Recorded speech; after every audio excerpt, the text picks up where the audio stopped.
奥尔特兹大公城堡屹立在夜色中，这座被称为幽灵城的地方，充斥着长期与怪物战争所留下的邪恶气息。阳光从未照进过这里，整座建筑始终笼罩在沉重而阴郁的氛围之下。奥尔特兹城堡是唯有奥尔特兹血脉才能居住的地方，他们不仅对邪恶能量具有免疫力，还拥有着强大的超自然能力。艾丽迈着小小的步子踏上了这片土地，她站在阴森恐怖的城堡前，长长的舒了一口气。终于，我们到了。作为奥尔特兹家族最小的女儿，艾丽·奥尔特兹回到了这里。这位即将拯救此地的年幼英雄已经正式抵达。这一切都要从1周前说起。在南方的梅丽莎侯爵领地内，梅丽莎正守在床边，发出一阵阵心碎的哀鸣。哦，我的天哪，我宝贝的小心肝！艾丽虚弱的躺在被子里，脸色苍白，连说话都显得费劲。祖母，梅丽莎心疼的抚摸着艾丽，我可怜的孩子，你都瘦得只剩皮包骨了，祖母真的好担心你。艾丽努力睁开眼睛，小声的安慰道：“祖母，我没事的。”梅丽莎却完全听不进去。你一直在发烧，还掉了这么多肉。她猛地转过头，焦急地询问一旁的医生：“医生，我的宝贝是不是得了什么可怕的重病？”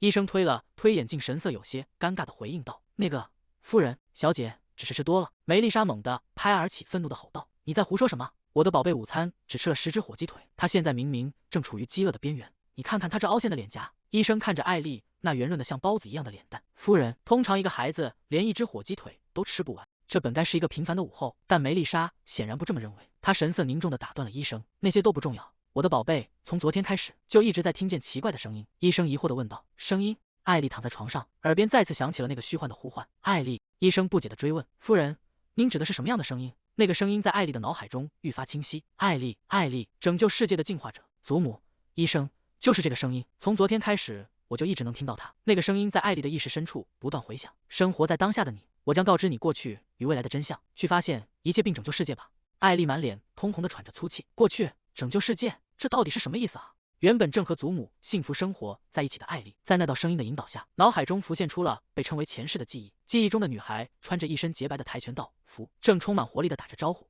你好，我是正义的小使者艾丽。”在前世，艾丽曾是一个生活在韩国的9岁孩子。在抚养我长大的奶奶去世后，我住进了一家孤儿院。一个高个子男孩将年幼的孩子堵在墙角，嬉皮笑脸地说道：“嘿，让我尝一口那个糖葫芦。”年幼的孩子紧紧护着怀里的零食，颤抖着回应道：“这是我的大哥哥。”艾丽猛地冲上前去，一记凌厉的踢腿直接命中，拿出点武术家的样子来，自称是老大，难道不觉得羞愧吗？那个欺负人的男孩惨叫着倒飞出去。哇呀！艾丽收起架势，神气十足地哼了一声：“哈！”他可是跆拳道品带的持有者，更是被馆长亲自认可的最年轻示范队队长。被救下的孩子满脸崇拜地欢呼起来：“哇，谢谢大姐姐！”那时候的艾丽是个专门教训坏家伙的酷小孩。直到有一天，艾丽偶然读到了一本奇怪的小说，她嘴里叼着棒棒糖，看着桌上那本厚重的书。这就是李老师以前经常痴迷的那本小说吧？她真的很喜欢这本书呢。艾丽翻开书页，有些好奇，这真的有那么有趣吗？书名赫然写着《北方雪原的怪物家族》。小说里的内容是这样的：在遥远的北方，艾丽是一个邪恶反派家族的小女儿。由于笼罩整个北方的邪恶能量，她失去了母亲。从蹒跚学步起，她就一直住在南方的外祖母家。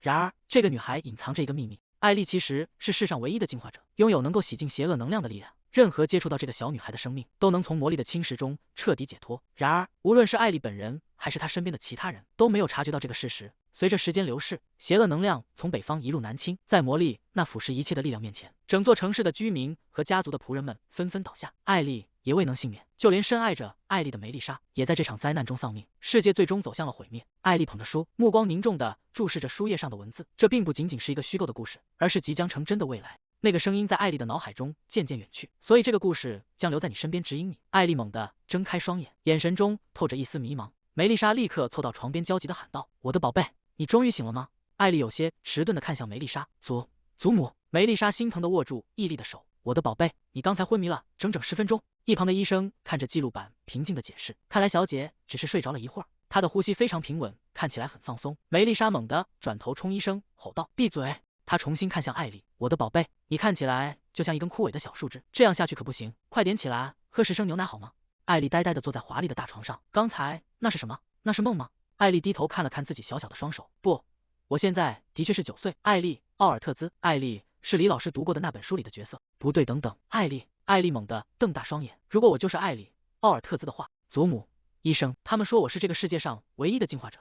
那天那个无比真实的梦境，让他意识到了一个非常重要的事实：这个世界将会毁灭，而祖母和我都会死。艾丽坐在餐桌前，身体止步，驻地颤抖。冷静点，不要害怕。我不再是那个只会跟在祖母身后的小屁孩了，我可是曾经那个9岁的武术家艾莉。艾莉抬起头，看着眼前温柔注视着自己的梅丽莎。祖母，记忆中的点点滴滴开始在脑海中浮现。祖母亲手为她制作的点心，她为我织的暖和衣服。祖母真的非常非常爱我，我也想和祖母在一起，长长久久的幸福生活下去。艾莉伸出小手紧握住梅丽莎的手。那个祖母，我想我是拯救这个世界的英雄。作为进化者，我必须拯救世界。梅丽莎随即发出一阵爽朗的笑声，呵呵呵，当然了当然了，我的小宝贝当然会成为英雄。她一边说着，一边往艾莉的盘子里加了一大块肉，来多吃点肉，想要当英雄你还得再长高2米才行呢。艾莉急得直跺脚，嘴里塞着肉，含糊不清的喊道：祖母，我是认真的，自己绝对不能就这样待在这里无所作为。她换上了远行的装束，披上红色的斗篷，背起小挎包，眼神中充满了前所未有的坚定。我要成为英雄，前往北方。梅丽莎一把将伊利搂进怀里，亲昵地蹭着她的小脸蛋，说道：“哦，我可爱的小宝贝，北方对我们的艾莉来说实在太危险了。”艾莉被蹭得满脸通红，挥动着小拳头，挣扎着：“啊呀呀！”梅丽莎笑眯眯地诱惑道：“如果你答应我不去北方，我就给你做你最喜欢的豆粉饼干，好不好？”听到豆粉饼干4个字，艾莉的眼睛瞬间亮了起来，那是她最爱吃的零食。不行，差一点就中计了。艾莉猛地摇了摇头，强迫自己清醒过来。现在豆粉饼干根本不重要。她正脱开梅丽莎的怀抱，神情坚定地大声宣布：“我必须去北方拯救世界。”梅丽莎看着外孙女认真的模样，无奈地叹了口气，问道：“为什么我的小宝贝一直吵着要去北方呢？如果你去了那里，就见不到祖母了，你真的没关系吗？”艾莉愣住了，那个，她低下头，心里乱糟糟的想着。书上说祖母的力量在邪恶能量面前很脆弱，她不能陪我一起去北方，这意味着我有很长一段时间都见不到她了。艾莉深吸一口气，努力平复内心的动摇。我没关系的，因为这是英雄必须要做的事。梅丽莎在身后绝望地伸出手呼喊着：“不要啊！”艾莉头也不回地大声回应道：“勇敢的英雄是不会带着祖母一起旅行的。”梅丽莎看着艾莉那副认真的小模样，终于妥协地叹了口气，说道：“好吧，既然这样也没办法了，那就只准去1天。我会联系北方的。”艾莉猛地停下脚步：“什么？虽然我是个伟大的英雄，但要在1天之内拯救世界，还是有点……”梅丽莎竖起一根手指：“那就1周，绝对不能比这更久了。”艾莉乖巧地低下头应道：“好的。”梅丽莎静静地看着艾莉离去的背影，眼神中流露出复杂的情绪。妈妈，请保佑我的女儿艾莉，还有请不要忘记，如果那个孩子……为什么伊利刚才说话的语气听起来和她母亲最后的遗言一模一样？她伸出手，温柔地抚摸着艾莉的小脑袋。祖母真的很担心你，我的宝贝。就这样，艾莉终于获得了前往北方的许可。然而，在遥远的北方，阴云笼罩着高耸的古堡，邪恶的能量在暗处翻涌咆哮。艾莉真的能够彻底消除北方的邪恶能量，并成功拯救这个世界吗？我，艾莉·奥尔特兹，我终于来到北方拯救世界了。但是再给我紧一点，别让魔气渗进来，把那些魔具也都拿过来。侍女和仆人们在房间里来回奔走，艾莉被厚厚的毛绒外套包裹得严严实实。侍女们停下手中的动作，看着艾莉发出了惊叹：“天哪，您真是太可爱了，小姐！现在您肯定没问题了。”艾莉面无表情地坐在原处，这到底是怎么回事？奥尔特兹大公领这片土地常年被浓重的魔气所笼罩，为了抵御侵蚀，只有那些拥有强大神圣力量的后裔才被允许留在大公城堡内。这些天赋异禀的孩子们自幼便享有着数不尽的特权与荣华。然而，一个巨大的问题始终困扰着这里。伴随着一阵震耳欲聋的碎裂声，华贵的器皿在地上摔得粉碎，尖叫声瞬间撕裂了走廊的寂静。天哪，那可是初代创始人最心爱的杰作啊！别跑了，太危险了！几个孩子正肆无忌惮地横冲直撞，在这里，每一个孩子都是唯我独尊的小恶棍。对所有人而言，这些孩子就是暴力且无法无天的生物，和怪物的幼崽没什么两样。至少曾经的情况确实如此。一阵轻稳的脚步声在走廊响起，艾莉踩着红色的小皮鞋一步步走近。骑士们，发生什么事了？奥尔特兹家族最小的小姐到了。艾莉站在高大的骑士们中间。大家好，我今年5岁了，我的名字叫艾莉·奥尔特兹。她抬起头，露出灿烂的笑容。周围的空气仿佛凝固了。在北方，孩子们通常只会粗鲁的咆哮：“滚开，离我远点，消失吧！”等等，刚才那个孩子是在自我介绍吗？而且他竟然这么有礼貌。管家和侍女惊恐地张大嘴巴。最小的小姐，我听说最小的小姐因为没有免疫力，一直住在南方的王都。是什么风把您吹到奥尔特兹城堡来了？等一下，难道您是一个人来这里的吗？艾莉用力地点了点头。是的，我嗖的一下用了魔法，就到这里了。那个，我想见见这个家族的老大，请问你知道他在哪里吗？老大？管家愣了一下，随即反应过来。如果您是指大公阁下的话，他现在正外出处理怪物爆发的事情。艾莉脸上的笑容僵住了。他不在家吗？周围的侍女们顿时紧张起来。糟糕，他肯定要像其他孩子一样，开始大哭大闹发脾气了。艾莉低下头，小手扶着额头，深深地叹了一口气。哎呀，我真没预料到会发生这种事。没关系，那我就在这里等他吧。管家和侍女们彻底愣住了。那么就这样决定了，从现在起请多多关照。艾丽弯下腰，做了一个标准的90度鞠躬。这种模样在北方从未出现过。她有着明亮的银紫色长发，声音清脆的像小鸟在歌唱，举止更是优雅的无可挑剔，脸上还挂着温暖的笑容。管家和侍女们下意识地后退了一步，这难道是天使吗？这简直是北方历史上从未见过的一种令人感动的全新人类。侍女们彻底陷入了疯狂。天呐，怎么会有这么娇小可爱的生物？你真是太可爱了，圆滚滚的小宝贝！艾丽被这热情的夸赞包围着。圆滚滚，打扰一下，为什么我非得穿这件像吐司面包一样的衣服？请帮我把它脱掉。女仆长站在一旁，吐司面包。她双手交叠在身前，礼貌地回应道：“非常抱歉，小姐，恐怕我不能这么做。”艾丽愣住了，整个人如遭雷击。为什么？明明其他人都没有穿这种衣服，难道说我从第一天开始就被霸凌了吗？她缩在宽大的沙发里，霸凌是不对的。女仆长看着惊慌失措的小女孩，耐心地解释道：“这也是没办法的事，艾丽小姐，因为您不是免疫者。”艾丽停下了动作。免疫者？女仆长神色变得严肃起来。您应该已经看到了吧？那团环绕在城堡周围的黑雾，那种魔气对小孩子的精神伤害尤其巨大。像您这样没有免疫力的人，必须时刻穿着这套防护服。原来是这样，艾丽陷入了沉思。因为我不是免疫者，所以必须穿着这件吐司面包一样的衣服，而且无论如何，1周后我都得离开这里。我明白了。艾丽垂下头，整个人陷在宽大的沙发里。我没事的，所以请大家都先出去吧，我想一个人待一会儿。女仆长和管家对视一眼，无奈地退向门口。可怜的小姐，请一定要坚持住啊！既然如此，长途跋涉一定让您很疲惫了，请好好休息吧。随着房门彻底合上，宽敞的卧室里只剩下艾丽一个人。好了，既然现在没人了，没关系。伟大的英雄才不会因为这种小事就垂头丧气。这种胖乎乎的样子正是力量的象征，英雄是不会在意这些细节的。艾丽在宽敞的房间里左顾右盼，确认四下无人后，她迈着笨拙的步子走到桌边，把那个东西拿出来吧。她伸出手在红色挎包里摸索着，掏出了一张折叠整齐的纸页，纸上用稚嫩的笔触写着艾丽的目标：第一，用我的进化力量拯救世界；第二，为此要消灭北方所有的坏恶魔。听说只要我碰到他们就会消失。第三，和祖母一起吃好吃的食物。她现在巨大的双人床中央，我已经开始想念祖母了。仔细想来，这还是我第一次在没有祖母陪伴的情况下独自睡觉。艾丽仰躺在宽大的床铺上，不过没关系，因为我已经成功到达北方了。只要见到大公阁下，告诉他我是一个英雄，就能得到他的帮助了。既然我是勇敢的英雄，就一定会拯救大家的。夜色渐深，艾丽在对未来的憧憬中沉睡去。与此同时，北方怪物边境的前线，沉重的撞击声震碎了荒野的寂静，鲜血如泉涌般喷溅而出。一名身披重甲的骑士稳稳立于血泊之中，他手中的长剑划出一道凌厉的弧线，精准地切开了怪物的躯体。周围的士兵们发出了急促的呼喊：“大公阁下！大公阁下！”一名传令兵急匆匆地跑过战场，城堡刚刚传来紧急消息，他们说艾丽小姐正在访问北方。男人沉默地站立着：“我的女儿在这里。”“是的，您不打算立刻赶回去吗？”“艾丽小姐目前正准备觐见您，这可真是个好消息啊！”男人缓缓摘下头盔。对于这片垂死之地来说，我的女儿到底为什么要来这种地方？传令兵挠了挠头，有些尴尬地回应道：“哦，至于她为什么会来，我也不太确定。”男人微微侧过脸，深色的发丝遮住了他的神情。“叫他回去，我这辈子都不会见那个孩子。”浓重的黑色瘴气在北方蔓延，在与怪物漫长的战争之后，那股庞大的瘴气积聚在德克兰体内，普通人恐怕早已发疯死去，但德克兰凭借强大的力量，硬生生承受了下来，最终进入了5星侵蚀状态。事实上，他已经与瘴气本身无异，即便是那些拥有免疫力的人，也很难靠近德克兰，更不用说像艾丽这样完全没有免疫力的孩子。只要面对他，艾丽就会丢掉性命。所以，就像一直以来那样，德克兰决定独自留在这里。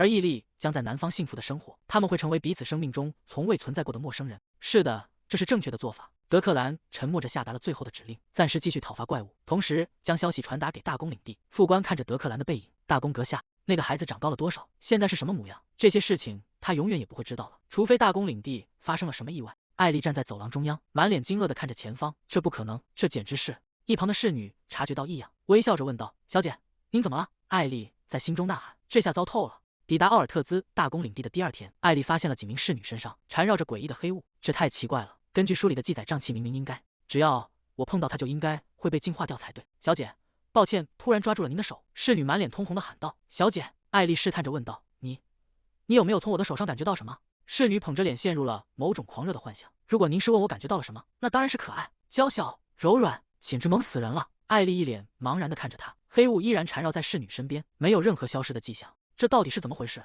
我明明应该是进化者啊！原本以为来到北方之后，净化瘴气会是一件轻而易举的事情，这和说好的不一样啊！难道是我搞错了？艾丽整个人陷进宽大的沙发里。更糟糕的是，女仆长站在艾丽面前。大公阁下似乎短时间内不会回到北方领地了，不过他已经吩咐过要满足您的一切需求，所以请您在逗留期间安心休息。难道我就在这里睡上6个晚上，然后直接回去吗？连公爵的面都见不到，甚至什么都没有进化，然后死掉。艾丽惊恐的张大嘴巴，世界就这样毁灭了吗？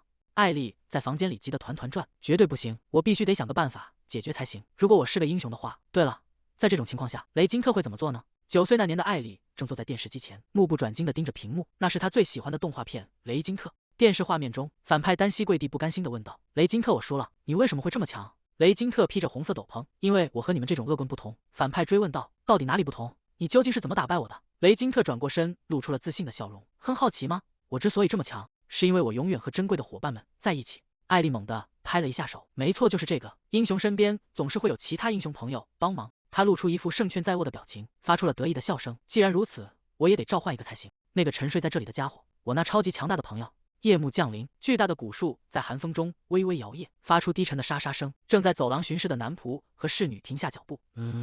小姐。艾丽穿着厚实的毛绒领外套，双手乖巧地叠放在身前，站在走廊尽头。男仆有些惊讶地问道：“这么晚了，您要去哪里？是睡不着吗？要不要让我们这些可靠的家伙陪您玩一会儿？”艾丽抬起头，一脸认真地说道：“打扰一下，我有话要说。其实我想在大公城堡的花园里散散步。”男仆和侍女对视一眼，满脸错愕：“什么？散步？”侍女有些为男帝提醒道：“可是现在已经很晚了。”艾丽双手合十抵在下巴前，露出充满期待的眼神说道：“拜托了，我知道你们都很忙，但我真的很想去花园散散步，所以可以答应我吗？”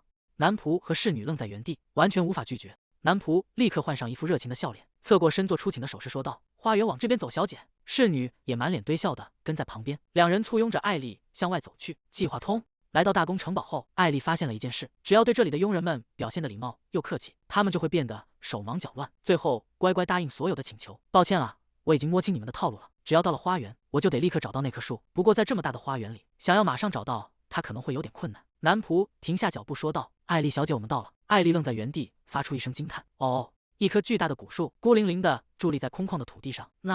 那里只有一棵树吗？男仆笑着回应道：“是的，那是目前这里唯一还活着的树了。”男仆体贴地问道：“那我们要不要去别的地方转转？”艾丽支支吾吾地回应道：“其实……”艾丽眼睛一亮：“啊，我有主意了！”她快步跑向那棵巨大的古树，转过身对男仆和侍女提议道：“我们在这里玩捉迷藏，怎么样？我会靠在树边树，请大家快去躲起来吧。”捉迷藏吗？听起来很不错，小姐。艾丽背对着他们，双手捂住眼睛，靠在粗壮的树干上。好啦，1、2、3，确认脚步声已经远去。艾丽放下了手，警惕地观察着四周。在他们回来之前，我必须尽快召唤出我的朋友。这是奥尔特兹家族的举树。根据小说《北方雪原的怪物》中的记载，如果在这里正式召唤一位使魔朋友，就可以与其建立名为契约的关系。艾丽闭上双眼，张开双臂，大声念诵道：“奥尔特兹的使魔，拥有强大力量的掌控者呀，请以我所知晓的形态出现在我面前吧。”然而四周一片死寂，只有微风拂过树梢的声音。为什么没有回应呢？难道是我念的咒语还不够多吗？哦，黑暗之药啊！捉迷藏的伙伴们在远处大声喊道：“我们都躲好了，你还不来找我们吗？”艾丽猛地一惊，她开始胡乱挥动手臂，比比迪巴比迪布，月棱镜威力，阿瓦达索命，管不了那么多了。总之，先把知道的咒语全部喊一遍再说。求求你了，快出来吧，我的朋友！一个低沉而空灵的声音从黑影中传来：“奥尔特兹的后裔啊，你是来找我的吗？我乃奥尔特兹家族伟大的使魔，长久以来，我一直渴望通过契约获得一副肉身。既然你唤醒了我，那就准备好迎接这份契约吧。作为能让主人变得最强的有力盟友，通过这份契约的缔结，我将以你所渴望的形态现身。”艾丽双手交握在胸前，眼中闪烁着兴奋的光芒。哇呀，看来终于成功了。或许是因为太紧张了，肚子竟然在这时候不争气地叫了起来。啊！突然好想吃祖母给我的姜饼人饼干。不行，现在必须集中精神进行召唤才行。听说使魔都是非常恐怖的怪物，它到底会变成什么样子呢？只要够帅气，什么样子都可以。快以最酷的形态现身吧！黑色的雾气在古树前剧烈收缩。很好，奥尔特兹的后裔啊，契约已成。艾丽屏住呼吸，双手紧紧交握在胸前，目不转睛地盯着前方，伴随着一阵轻快的声响。我终于从封印中解脱出来了。烟雾散去，一个圆头圆脑的姜饼人蹦到了半空中。艾丽愣愣地看着眼前的一切，那是我的召唤兽吗？她仔细打量着眼前的生物，那是一个有着酥脆身体，还有着可爱巧克力眼睛的小家伙，它看起来真的很好吃。艾丽惊喜地欢呼出声：“你好，朋友！”饼干发出一阵得意的笑声：“哦，将与伟大的我并肩作战的契约者呀，很高兴见到你。”话音未落，饼干突然僵住了，他拼命挥动着短小的四肢。不是这样，是什么？为什么我的手臂这么短？这到底是什么鬼样子？那个小鬼竟然把我变成了饼干！艾丽一脸无辜地指着自己：“我吗？我可什么都没做啊！”召唤兽呈现出的姿态取决于召唤师的内心。我曾经被奥尔特兹家族的创始人召唤过，那时候我是大地上最强大的巨龙。艾丽听得两眼放光，哇，那真是太帅了！饼干并没有停下，继续沉浸在回忆中。在那之后，我还被一位90岁高龄的剑术大师召唤过。那个时候，我是受万人敬仰的不死鸟。艾丽张大嘴巴，满脸崇拜的回应道：“哦，不死鸟也超级帅气。”饼干猛地伸出圆滚滚的手指，指着艾丽大声质问道：“但是你刚才到底在想些什么？”艾丽愣了一下，随即恍然大悟：“啊，我刚才肚子有点饿，所以一直在想好想吃饼干啊。”饼干颤抖着声音重复道：“肚子饿。”仅仅是因为一瞬间的饥饿，这具身体竟然变成了饼干碎屑。饼干绝望的仰天长啸。不在那之后，艾丽费了好大一番功夫，才找到宅邸里的仆人们。在他们的引导下，她终于回到了自己的房间。艾丽蹲下身子，看着垂头丧气的饼干，安慰道：“朋友，别太失望了，饼干可是很伟大的。”她双手合十放在胸前，饼干真的超级好吃，加了巧克力会变甜，加了盐又会变咸。饼干听得一愣一愣的，是这样吗？那眼神看起来可不太正常。饼干无奈地叹了口气，他双手叉腰，神情严肃地问道：“那么你为什么要召唤我？”艾丽挺起胸膛，理所当然地回答道：“那还用说吗？为了拯救世界。”饼干站在宽敞的地毯中央，看着眼前这个小女孩，就凭你？艾丽自信满满地回应道：“没错，我可是个英雄。”饼干对此深表怀疑：“真的吗？你到底能做什么？你甚至有特殊能力吗？”艾丽挺起胸膛：“我会跆拳道的品势，还有对练，我还掌握了各种踢腿技巧，我超级强。”饼干无奈地垂下肩膀：“我可是辅佐过历代最强者的存在，怎么最后沦落到要给一个小鬼当保姆了？”艾丽神情变得有些神秘：“其实除了那些，我还有一个隐藏的能力，所以说你现在根本不知道该怎么使用那个能力。”艾丽用力地点了点头：“没错，在那本记录着这个世界故事的书里，说我是能够拯救世界的进化者，可是我完全不知道该怎么进化。”饼干沉默了一会儿，随后提议道：“那我们先来检查一下你的属性数值吧。”艾丽惊讶地瞪大了眼睛：“哇，你竟然连这种事都能做到吗？”饼干挺起胸膛：“我的能力就是作为助手，帮助契约者成长为最强者，所以那是当然的。”他闭上眼睛开始发力，身体周围浮现出复杂的金色魔法阵。那么现在开始检查，艾丽·奥尔特兹，让我看看你的属性数值。面板的最上方清晰地显示着艾丽·奥尔特兹进化之力，在下方的能量槽位置却是一片空空如也的灰色格子。饼干看着眼前的数值面板，我的天呐！艾丽被吓了一跳，怎么了？出什么问题了吗？哇呀，你的进化之力真的只有豆子那么大，我以前从来没见过这种程度的数值。过了一会儿，艾丽努力打起精神，那从现在开始，我们一起训练吧。饼干无情地打破了他的幻想，进化之力可不是通过那种训练就能增长的，那是与生俱来的天赋，你只能使用你天生拥有的那部分力量。仔细看好了，进化之力一共分为5个等级，1星是光之种，2星是光之术，3星是光之盾，4星是神圣之光，而最高级的5星则是救赎之光。等级越低，能进化的魔力就越弱，而在这1星等级里，你处于最底层的垫底位置，换句话说就是倒数第一。这不可能！就在这时，饼干突然发出一声轻疑：“等一下，我在你体内还看到了别的东西。”艾丽抬起头，有些茫然地问道：“是什么？又是像豆子一样小的东西吗？”饼干的表情逐渐变得凝重，发出一声惊呼：“等等！这一次发现的东西简直太惊人了！在你的身体里竟然存在着一个能够吸收魔气的进化之环。进化之环，那是什么？”饼干耐心地解释道：“如果你能像吃饼干一样吸收掉那些魔气，你的进化之力就会随之逐渐增强。不过，由于你现在还只是1星等级，所以目前只能净化那些被微弱魔气缠身的人。如果你能坚持不断地进行净化，你就能成为这个世界上唯一的5星最强者。而且你的进化之环与其他进化术完全不同，虽然你必须靠近目标才能吸收他们身上的魔气，但只要是被你净化过的人，就永远不会再受到魔气的侵扰。”艾丽惊喜地喊道：“真的吗？”饼干肯定地回应道：“没错，真没想到你竟然拥有如此惊人的能力，你真是个英雄。”艾丽愣在原地：“英雄？我是那个真正会拯救世界的英雄。”饼干发出一阵爽朗的笑声：“哈哈，太棒了！从现在开始，作为你的召唤兽，我会全力辅佐你成长，我们要一起拯救这个世界。”好。艾丽和饼干两人迈出了拯救世界的第一大步。第二天清晨，艾丽独自走在宅邸宽阔的长廊上，饼干趴在她的肩头，低声说道：“那么首先我们应该去见奥尔特兹大公，告诉他你是个英雄，然后请求他让你在北方待得更久一些。我们就把这个计划称作留在北方大作战，你觉得怎么样？”艾丽听完，脸上露出了灿烂的笑容，回应道：“听起来很不错。可是我们要怎么才能见到大公呢？”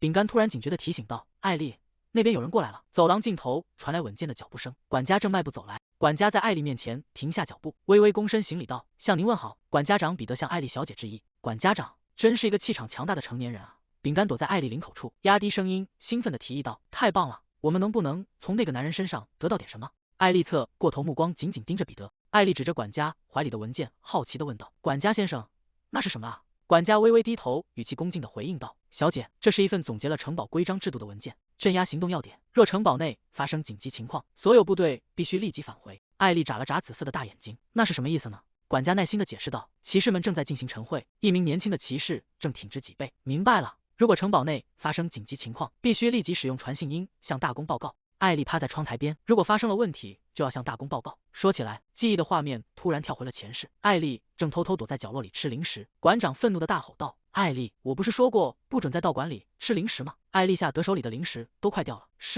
师傅，您是怎么知道的？馆长双手叉腰，理直气壮地大声训斥道：“大人们总是能发现这些事。没错，只要小孩子闯了祸，大人们就一定会现身。换句话说，只要城堡里出了乱子，大公也一定会赶回来的。”艾丽看着管家远去的背影，轻声对领口的小伙伴说道：“你知道吗，饼干？虽然通常情况下，乖孩子是不应该这么做的，但是人们常说，为了更伟大的事业，必须做出一点小小的牺牲，对吧？”饼干愣了一下，哈。艾丽突然抬起头，脸上绽放出极度兴奋的笑容，她挥舞着小拳头，整个人充满了干劲。所以我们去大闹一场吧。艾丽坐在宽大的沙发上，低着头。坐在另一侧的男孩哭得更加大声，眼泪顺着脸颊不停流下。房间里的气氛沉重的令人窒息。管家看着这两个孩子，深深地叹了一口气。艾丽，奥尔特兹闯了大祸。大约2小时前，艾丽警惕地环顾四周。饼干压低声音说道：“为了让我们的计划成功，必须制造出足够大的动静，把大公爵引出来才行。”他露出一丝狡黠的微笑。我们再找找看，哪里能制造点麻烦。艾丽兴奋地回应道：“好耶！”2名女仆紧紧跟在艾丽身后。小姐，您真的要在这座幽灵城堡里到处乱逛吗？艾丽回过头，语气坚定地回答道：“当然啦，虽然我们是按照您的意思出来看看，但是奥尔特兹城堡里有很多可怕的东西，万一突然冒出什么奇怪的家伙怎么办？”哇！下骷髅雨了。跟在身后的2名女仆吓得倒吸一口凉气，浑身僵硬地盯着那些漂浮的残骸。其中一人勉强挤出笑容，提议道：“哈哈，小姐，我们要不要换个地方看看？”果然，这座阴郁的城堡一点也不适合开朗的艾丽小姐。他们继续跟在艾丽身后，劝说道：“艾丽小姐，说实话，这座幽灵城堡里真的没什么好看的，您很快就会觉得无聊。而且这里的天气也有点冷，不是吗？这里可不像南方那样有温暖的阳光。”艾丽停下脚步，转过身，露出灿烂的笑容，反驳道：“不，完全没问题，到处逛逛真的很有趣。”2名女仆看着艾丽轻快的背影，忍不住捂住脸颊，露出陶醉的神情。这就是我想要的。原本以为这个地方除了阴沉别无他物，但只要艾丽小姐在这里，感觉整个区域都变得明亮起来了。艾丽停在一座宏伟的建筑前，好奇地问道：“咦，那是什么建筑？”女仆们走上前解释道：“啊，那是教育馆，是家族的孩子们学习的地方。”艾丽眼睛一亮，惊喜地问道：“哇，那我也可以进去吗？”女仆们面露难色，支支吾吾地回应道：“啊，关于那个……”就在这时，教育馆沉重的大门缓缓开启，学生们三三两两的从门内走出来。女仆看着走出来的学生们说道：“天哪，看来下课了。艾丽小姐，我们快走吧，留在这里可能会有危险。”一个男孩惊恐的大喊道：“我今天真的什么都没带。”不远处的走廊拐角，一个高个子男孩露出恶劣的笑容：“趁我现在还好声好气跟你说话，把你身上的东西都交出来，要是让我亲自动手搜，我可就全都拿走了，明白吗？”那个表情就像一只嗅到了世故气息的小猎狗。5岁的他终于等到了这个机会。艾丽猛地冲上前去，张开双臂挡在受欺负的同学面前：“给我住手！”高个子男孩停下动作，疑惑地打量着眼前这个矮小的身影。这小鬼是从哪冒出来的？艾丽挺起胸膛，气鼓鼓，地质问道：“你现在是在欺负你的朋友吗？”高个子男孩满不在乎地笑了一声：“我可没欺负他，我只是在跟他拿点钱花花。我以前从没见过你，你是总管家的女儿吗？”艾丽扬起头，正要开口解释：“不，我的名字是……”男孩冷哼一声，打断了他的话：“哼，无所谓了，看你穿着这种防魔气的衣服，肯定是个平民。”他挥了挥手，语气变得更加狂妄：“没有免疫力的弱小家伙，别在这里瞎掺和，快滚开！喂，快给我住手！这位可是奥尔特兹家族的。”艾丽抬起手制止了女仆说下去。艾丽缓缓抬起头，嘴角勾起一抹意味深长的微笑：“啊，原来你就是那个不良少年呀！打扰一下，请问你叫什么名字，小朋友？”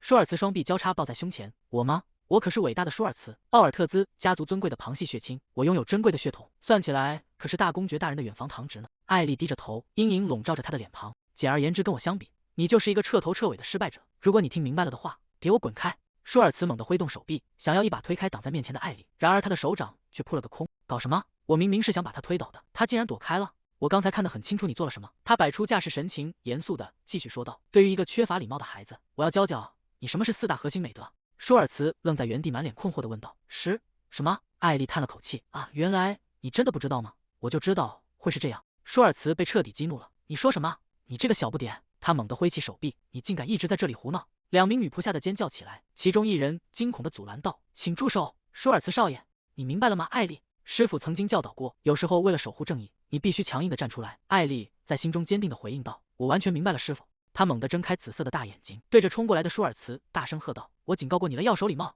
绝对不许做出这种无礼的行为！”艾丽娇小的身体腾空而起，在半空中划出一道凌厉的弧线。“接招吧！”艾丽娇喝一声，摆帕踢。舒尔茨还没来得及反应，整个人就被一股巨大的力量击中。我的名字是彼得，我曾以刺客的身份闻名于世，但现在我是奥尔特兹家族忠诚的总管。奥尔特兹城堡过去总是笼罩在阴暗且刻板的氛围中，但是纪律最近变得涣散了。那种软绵绵的表情是怎么回事？他很清楚造成这种变化的原因，大概是受了最近刚到来的那位小小姐的影响。然而，这种手段或许对别人有用，却瞒不过我这双老练的眼睛，那绝对是别有用心的眼神。艾丽小姐肯定和这里的那些顽劣孩子没什么两样。一名侍从急匆匆地穿过大厅，气喘吁吁地喊道：“总管大人，请您快过去看看，艾丽小姐和舒尔茨少爷他们。”果然不出我所料，彼得闭上眼睛，发出一声微不可察的叹息。一切都正如我预料的那样。会客室内气氛凝重而压抑，舒尔茨的抽泣声在房间里回荡。总管大人，那个小鬼竟然敢动手打我！他哭得满脸通红，委屈地大喊着：“哇呀呀！”彼得平静地看着眼前混乱的场面，我明白了，能不能请你慢慢告诉我，到底发生了什么事？啊，够了，别提那些了，总管大人，这全都是你的错，听明白了吗？彼得推了推单片眼镜，无奈地扶住额头。为什么我总是要面对这种局面？舒尔茨又开始把责任推给别人了。对于府邸内发生这种不愉快的事情，我深表歉意。不，艾丽突然大声反驳道：“总管大人没有做错任何事，这全是因为我和舒尔茨少爷打架才造成的。”彼得愣住了，你说什么？在这个家里竟然还有说话如此通情达理的孩子？这些年来，我到底在这些小流氓手里受了多少罪？在我几十年的管家生涯中，艾丽小姐，您还是我见过的第一个如此懂礼貌的人。舒尔茨坐在沙发上，气急败坏的大吼道：“闭嘴！等我妈妈到了，像你这种家伙就大祸临头了。魏小不点，快去把你那微不足道的父母叫过来！”彼得猛地转过身，对着舒尔茨怒喝道：“舒尔茨少爷，你怎么能说出这么无理的话？竟然对如此珍贵的人说这种话！”舒尔茨被吓了一跳，什么？到底在吵什么啊？彼得神色严峻地盯着舒尔茨说道：“竟然对奥尔特兹家族的小姐说出这种话，你真的会惹上大麻烦的。”舒尔茨整个人僵在原地。小姐，彼得语气变得冰冷而正式。听了刚才的陈述，我发现这是一件极其严重的事情。小姐刚才很有可能会受重伤，正如舒尔茨少爷所言，这件事看来需要舒尔茨少爷的母亲戴拉子爵夫人以及奥尔特兹大公爵大人亲自出面讨论了。真的会联系家长啊？艾丽从沙发上跳了下来，有些局促地问道：“请问，那个既然是我造成了这次意外，大公爵大人真的会来这里吗？”彼得猛地一颤，我刚才还在纳闷，像他这样懂礼貌的孩子，怎么会突然卷入这种粗鲁的争斗中？难道说这位小小姐，她是为了能见到大公爵大人，才故意制造了这场意外吗？说起来，艾丽小姐一到达城堡，就立刻寻找大公。那个孩子一路来到北方，一定是因为渴望父亲的关怀。由于一直没能见到德克兰，他该有多么伤心！我竟然没能意识到这一点。身后的女仆们也纷纷点头附和。艾丽小姐只是无法忍受看到别人被欺负，哪怕她引起了麻烦，那也是为了帮助别人，真是太正直了。管家在心中暗暗发誓，请不要担心，艾丽小姐，我一定会帮您和家人团聚的。管家感动得流下眼泪。艾丽看着他那副表情，心想他一定是误会了什么。此时，在北方边境附近的怪物据点，烈火正在熊熊燃烧，伴随着一阵剧烈的爆炸声，整片区域陷入了火海之中。一名骑士长舒了一口气，骑士对着前方的背影喊道：“大公阁下，附近的怪物似乎已经全部清理干净了，这一带暂时应该安全了。不过，我们到底不眠不休地行军了多少个小时啊？您还需要审阅报告，但或许现在应该先休息一下。”他眉头紧锁，发出一声痛苦的闷哼。不好了，阁下！德克兰周身缠绕着浓重的紫色瘴气，骑士焦急地喊道：“看来必须立刻净化这些魔能才行。”3星净化祭司哈罗兹急匆匆地赶到了营帐。大公阁下，天啊！魔能侵蚀竟然已经严重到这种程度了。德克兰步履蹒跚地走进帐篷。我知道了，快点开始净化吧。哈罗兹连忙指着旁边的椅子说道：“好的，请先坐在这里。”哈罗兹伸出双手，掌心散发出微弱的光芒，覆盖在德克兰冰冷的盔甲上。他一边施法，一边感叹道：“竟然一直战斗到这种地步，魔能积攒得太深了。”德克兰坐在椅子上，低垂着头。没错，他们说这是5星级的腐蚀，即便进行了净化，魔能还是会迅速重新聚集。如果是5星级的腐蚀，那基本上和变成丧尸没什么区别了。哈罗兹收回手，忧心忡忡地说道：“照这样下去，即便是大公阁下您，恐怕也撑不了多久了。”德克兰沉默了片刻，声音沙哑地回答道：“我知道，我的3星净化魔法只能起到一点微弱的辅助作用。如果这种时候能有一位5星净化者出现就好了，那种仅仅是存在就能治愈所有人的存在。”营帐外突然传来急促的脚步声，拉斯彭快步走进帐篷说道：“大公阁下打扰了，有紧急情况需要汇报。”德克兰依然坐在椅子上。什么是拉斯彭？拉斯彭手里紧握着报告书，回答道：“刚刚收到奥尔特兹城堡传来的消息，说是艾丽小姐闯了大祸。”德克兰猛地睁开双眼，原本冷峻的脸上露出一丝错愕。什么？拉斯彭看着报告说道：“艾丽小姐似乎和舒尔茨家的小少爷打了一架。让我担心的是，管家强烈坚持要求您必须亲自回去一趟。他很少表现得这么强硬，我在想是不是发生了什么意外。”德克兰转过身走向战马。难道是那个孩子受伤了吗？拉斯彭翻看手中的记录，虽然报告里没有提到受伤的事，但他可能在某些看不见的地方受了伤，所以最好还是回去确认一下吧。拉斯彭露出微笑劝说道：“反正这一带的讨伐工作已经结束了，大公阁下，我们回城堡去吧。”德克兰停下脚步拒绝道：“不，那个孩子是在温暖的南方长大的，如果他见到我，可能会被我身上的魔能伤到。”德克兰的眼神变得暗淡，甚至连我碰过的东西或信件都会被魔能污染而无法送达。如果我见到那个孩子，只会给他带来不幸。如果彼此了解并产生感情，那会是个大麻烦，因为很快他就会被魔能彻底吞噬而死。他绝不能允许自己在那个孩子心中留下那样的伤痕。拉斯彭在一旁轻声问道：“但如果这是您最后一次亲眼见到艾丽小姐的机会呢？”德克兰沉默地站在营地中。拉斯彭追问道：“您真的不去吗？”德克兰犹豫了许久，终于开口问道：“如果动用城堡里所有的魔道具，那个孩子能撑得住吗？”拉斯彭立刻肯定地回答道：“是的。”他应该能坚持10分钟左右。德克兰叹了口气说道：“好吧，我输了。”德克兰勒紧马缰绳：“我们要回去了，回奥尔特兹大公城堡。”没错，既然这可能是最后一次，亲眼见见他的样子，然后告诉他回到温暖的南方去，应该没问题。次日的奥尔特兹大公城堡，女仆们正围着艾丽忙碌着，其中一人感叹道：“小姐，您为了见到大公阁下故意闯祸，真是吓了我们一跳。不过真是太幸运了，我们刚刚收到消息，大公阁下已经在回城堡的路上了。”艾丽开心地欢呼起来：“太棒了！”就是这样，她穿着一身厚实的白色毛绒外套，整个人像个圆滚滚的小熊。女仆笑着说道：“为了让您在见到大公阁下时更安全，我们今天把您包裹得更严实了。”饼干小声议论着：“大公阁下要回来了，艾丽，你的计划大获成功，你终于要见到你的爸爸了吗？”艾丽脸上的笑容突然凝固了。“哎，怎么了？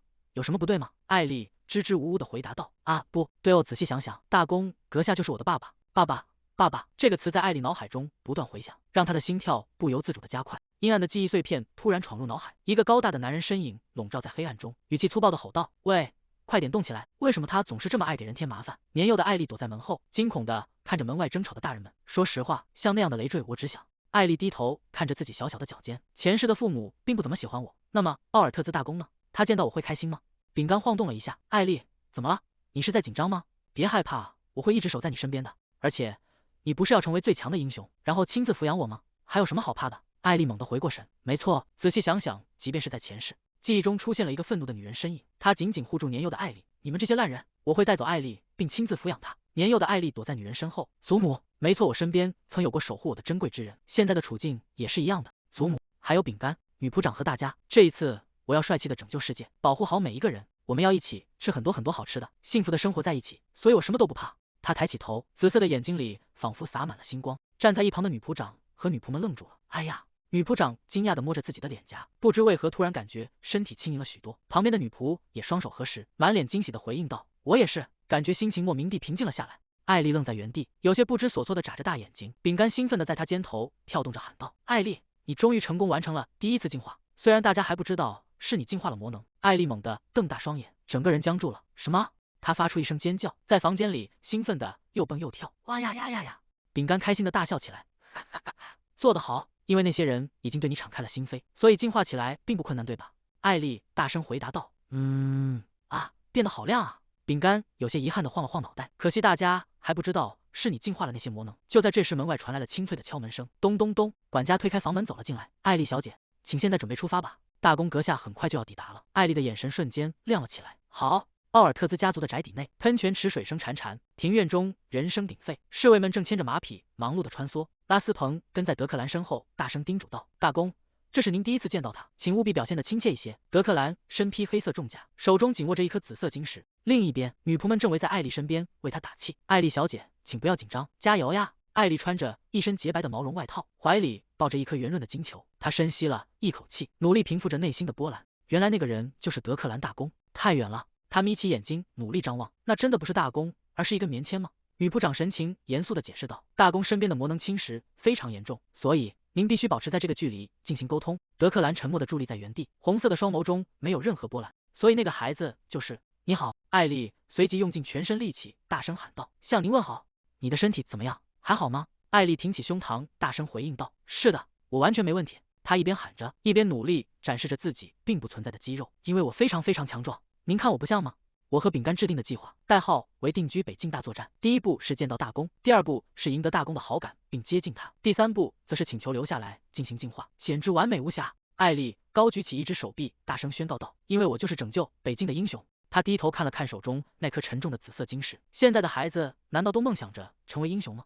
德克兰微微皱眉，低声重复道：“英雄。”艾丽更加卖力地喊道：“没错，而且我还有一件非常重要的事情必须告诉您。”艾丽脑海中浮现出饼干的话：“艾丽，仔细听好，你拥有特殊的进化能力，换句话说，你也拥有免疫体质，明白了吗？”艾丽回过神来，对着远处的德克兰大声喊道：“我发现了一个非常令人惊讶的事实，其实我是一个拥有免疫能力的人。”德克兰站在远处，冷冷地回应道：“免疫者？从来没有非免疫者突然变成免疫者的先例。”艾丽不服气地反驳道：“但我就是变成了免疫者，所以我再也不想穿这身像面包一样臃肿的衣服了。”德克兰丝毫不为所动：“那里很危险，你必须穿着那身衣服。”饼干偷偷吐槽道：“啧，那个家伙已经被魔能彻底侵蚀了，谁都能看出来他根本不相信你。”艾丽苦恼地抓着头发，到底该怎么做才能说服大公呢？果然还是得先想办法靠近他才行吧。管家和女仆长神秘地凑在一起说道：“你想知道大公的喜好吗？他非常珍惜自己的配件，也很喜欢美味的食物。另外，他最享受在痛扁怪物的时候顺便散步。散步就是这个。”艾丽的眼睛瞬间亮了起来，只要能和大公一起散步，就能顺理成章地接近他了。等距离拉近之后，只要他真诚地开口，大公一定也会相信他的进化能力。只要能这样在北境定居下来，他就能净化这里所有的魔能，属于英雄的伟大功绩终于要正式开始了。艾丽扭捏地绞着手指，有些不好意思地开口说道：“所以我的意思是，首先我想参观一下这座大公领地城堡的每一个角落，如果能和大公一起散步就更好了。”德克兰听完后语气平静地回应道：“所以你想参观城堡？我明白你的意思了。”他转过身对身后的副官吩咐道：“拉斯彭，把那张地图拿过来。”拉斯彭愣了一下：“抱歉，您是指那张地图吗？那是如此珍贵的东西，真的没问题吗？”过了一会儿，一个精致的红色丝绒托盘递到艾丽面前：“小姐，大公让我把这个交给你，这是大公领地城堡的地图。”艾丽看着那卷地图，有了这个，你就可以自己一个人在城堡的每个角落随意走动了。艾丽如遭雷击，整个人僵在原地。他现在应该满意了吧？我们不是应该一起散步来增进感情吗？不愧是大公，这种防御简直是铜墙铁壁。艾丽猛地回过神来：“等一下，请等一下，德克兰大公。”德克兰停下脚步，缓缓转过头：“大公，怎么了？难道我说错什么了吗？”我也不太清楚该怎么说，心想也许是自己刚才表现得不够礼貌。他猛地跪坐在地，对着远处的背影大声喊道：“很抱歉给您带来了不便，但我还有一个请求，请听我说完。大公阁下，我真的是那个免疫者，而且我还能进行进化，所以请让我留在北境吧。”拉斯彭惊得目瞪口呆：“哇，艾丽小姐真是太有礼貌了，称呼她为长辈，真是产生了一种不可思议的距离感啊！看来完全不用担心艾丽小姐会对她产生什么依恋了。”德克兰的脸色瞬间阴沉下来，他转过身，语气冰冷地吐出2个字：“走开。”他头也不回地迈步离去：“务必把那个孩子安全送回去。”长辈，您别走啊！与此同时，在奥尔特兹城堡的贵宾接待室内，气氛显得有些凝重。一名身穿华丽长裙的贵妇人正焦急地在大厅中央踱步。“戴拉子爵夫人，想必您已经听说您的儿子袭击了艾丽小姐。德克兰大公正是为了处理这件事才特意赶回城堡的，面谈很快就会开始，所以……”戴拉子爵夫人脸色变得愈发难看。趁着大公不在城堡的这段时间，我们家族好不容易才扩张了影响力，偏偏在这个时候出事。他猛地转过头，怒视着坐在长椅上的舒尔茨。舒尔茨这孩子在训练中心总是垫底，只会到处惹麻烦，结果现在竟然闯下这种大祸。他走到舒尔茨面前，严厉地叮嘱道：“等大公到了，你必须立刻跪下请求原谅，听明白了吗？”舒尔茨双手枕在脑后，满不在乎地大喊道：“啊，我不知道啦，这能算什么大事啊？我的朋友们都告诉我了，那个叫艾丽的小姐是因为没有任何能力才被赶到南方的，对吧？我听说像那种没有力量的小鬼，大公根本就不会在意他的死活。”话音刚落，会客室沉重的大门被猛地推开，德克兰面无表情地走了进来。“我想现在不是你胡言乱语的时候。”戴拉子爵夫人吓得浑身一颤，连忙拉着舒尔茨行礼，向大公阁下致意。德克兰没有理会，径直走向房间中央。虽然刚才有些慌张，但舒尔茨说的没错，像大公这种冷血的怪物屠夫，怎么可能真的在乎那个女儿？只要我诚恳地道歉并宣誓效忠，他一定会原谅我们的。德克兰周身缠绕着浓郁的黑色魔能，一步步逼近戴拉子爵夫人。那股压抑的气息如同石质般沉重，瞬间笼罩了整个房间。戴拉子爵夫人惊恐地后退，双手死死抵住胸口。这种魔能让她感到窒息。德克兰停下脚步，冷冷地俯视着她说道：“但是戴拉子爵夫人，这一切难道不都是成年人的责任吗？既然我已经回来了，也是时候重新整顿北境的纪律了。从今天起，我将收回由子爵领领导的所有骑兵队。”戴拉子爵夫人如遭雷击，整个人瘫软在地上。“不，大公阁下，请您仁慈一点，我道歉，求您了。”然而德克兰根本没有理会他的哭喊，径直走出了会客室。“大公阁下！”德克兰停下脚步，原来外面一直在流传这样的传闻吗？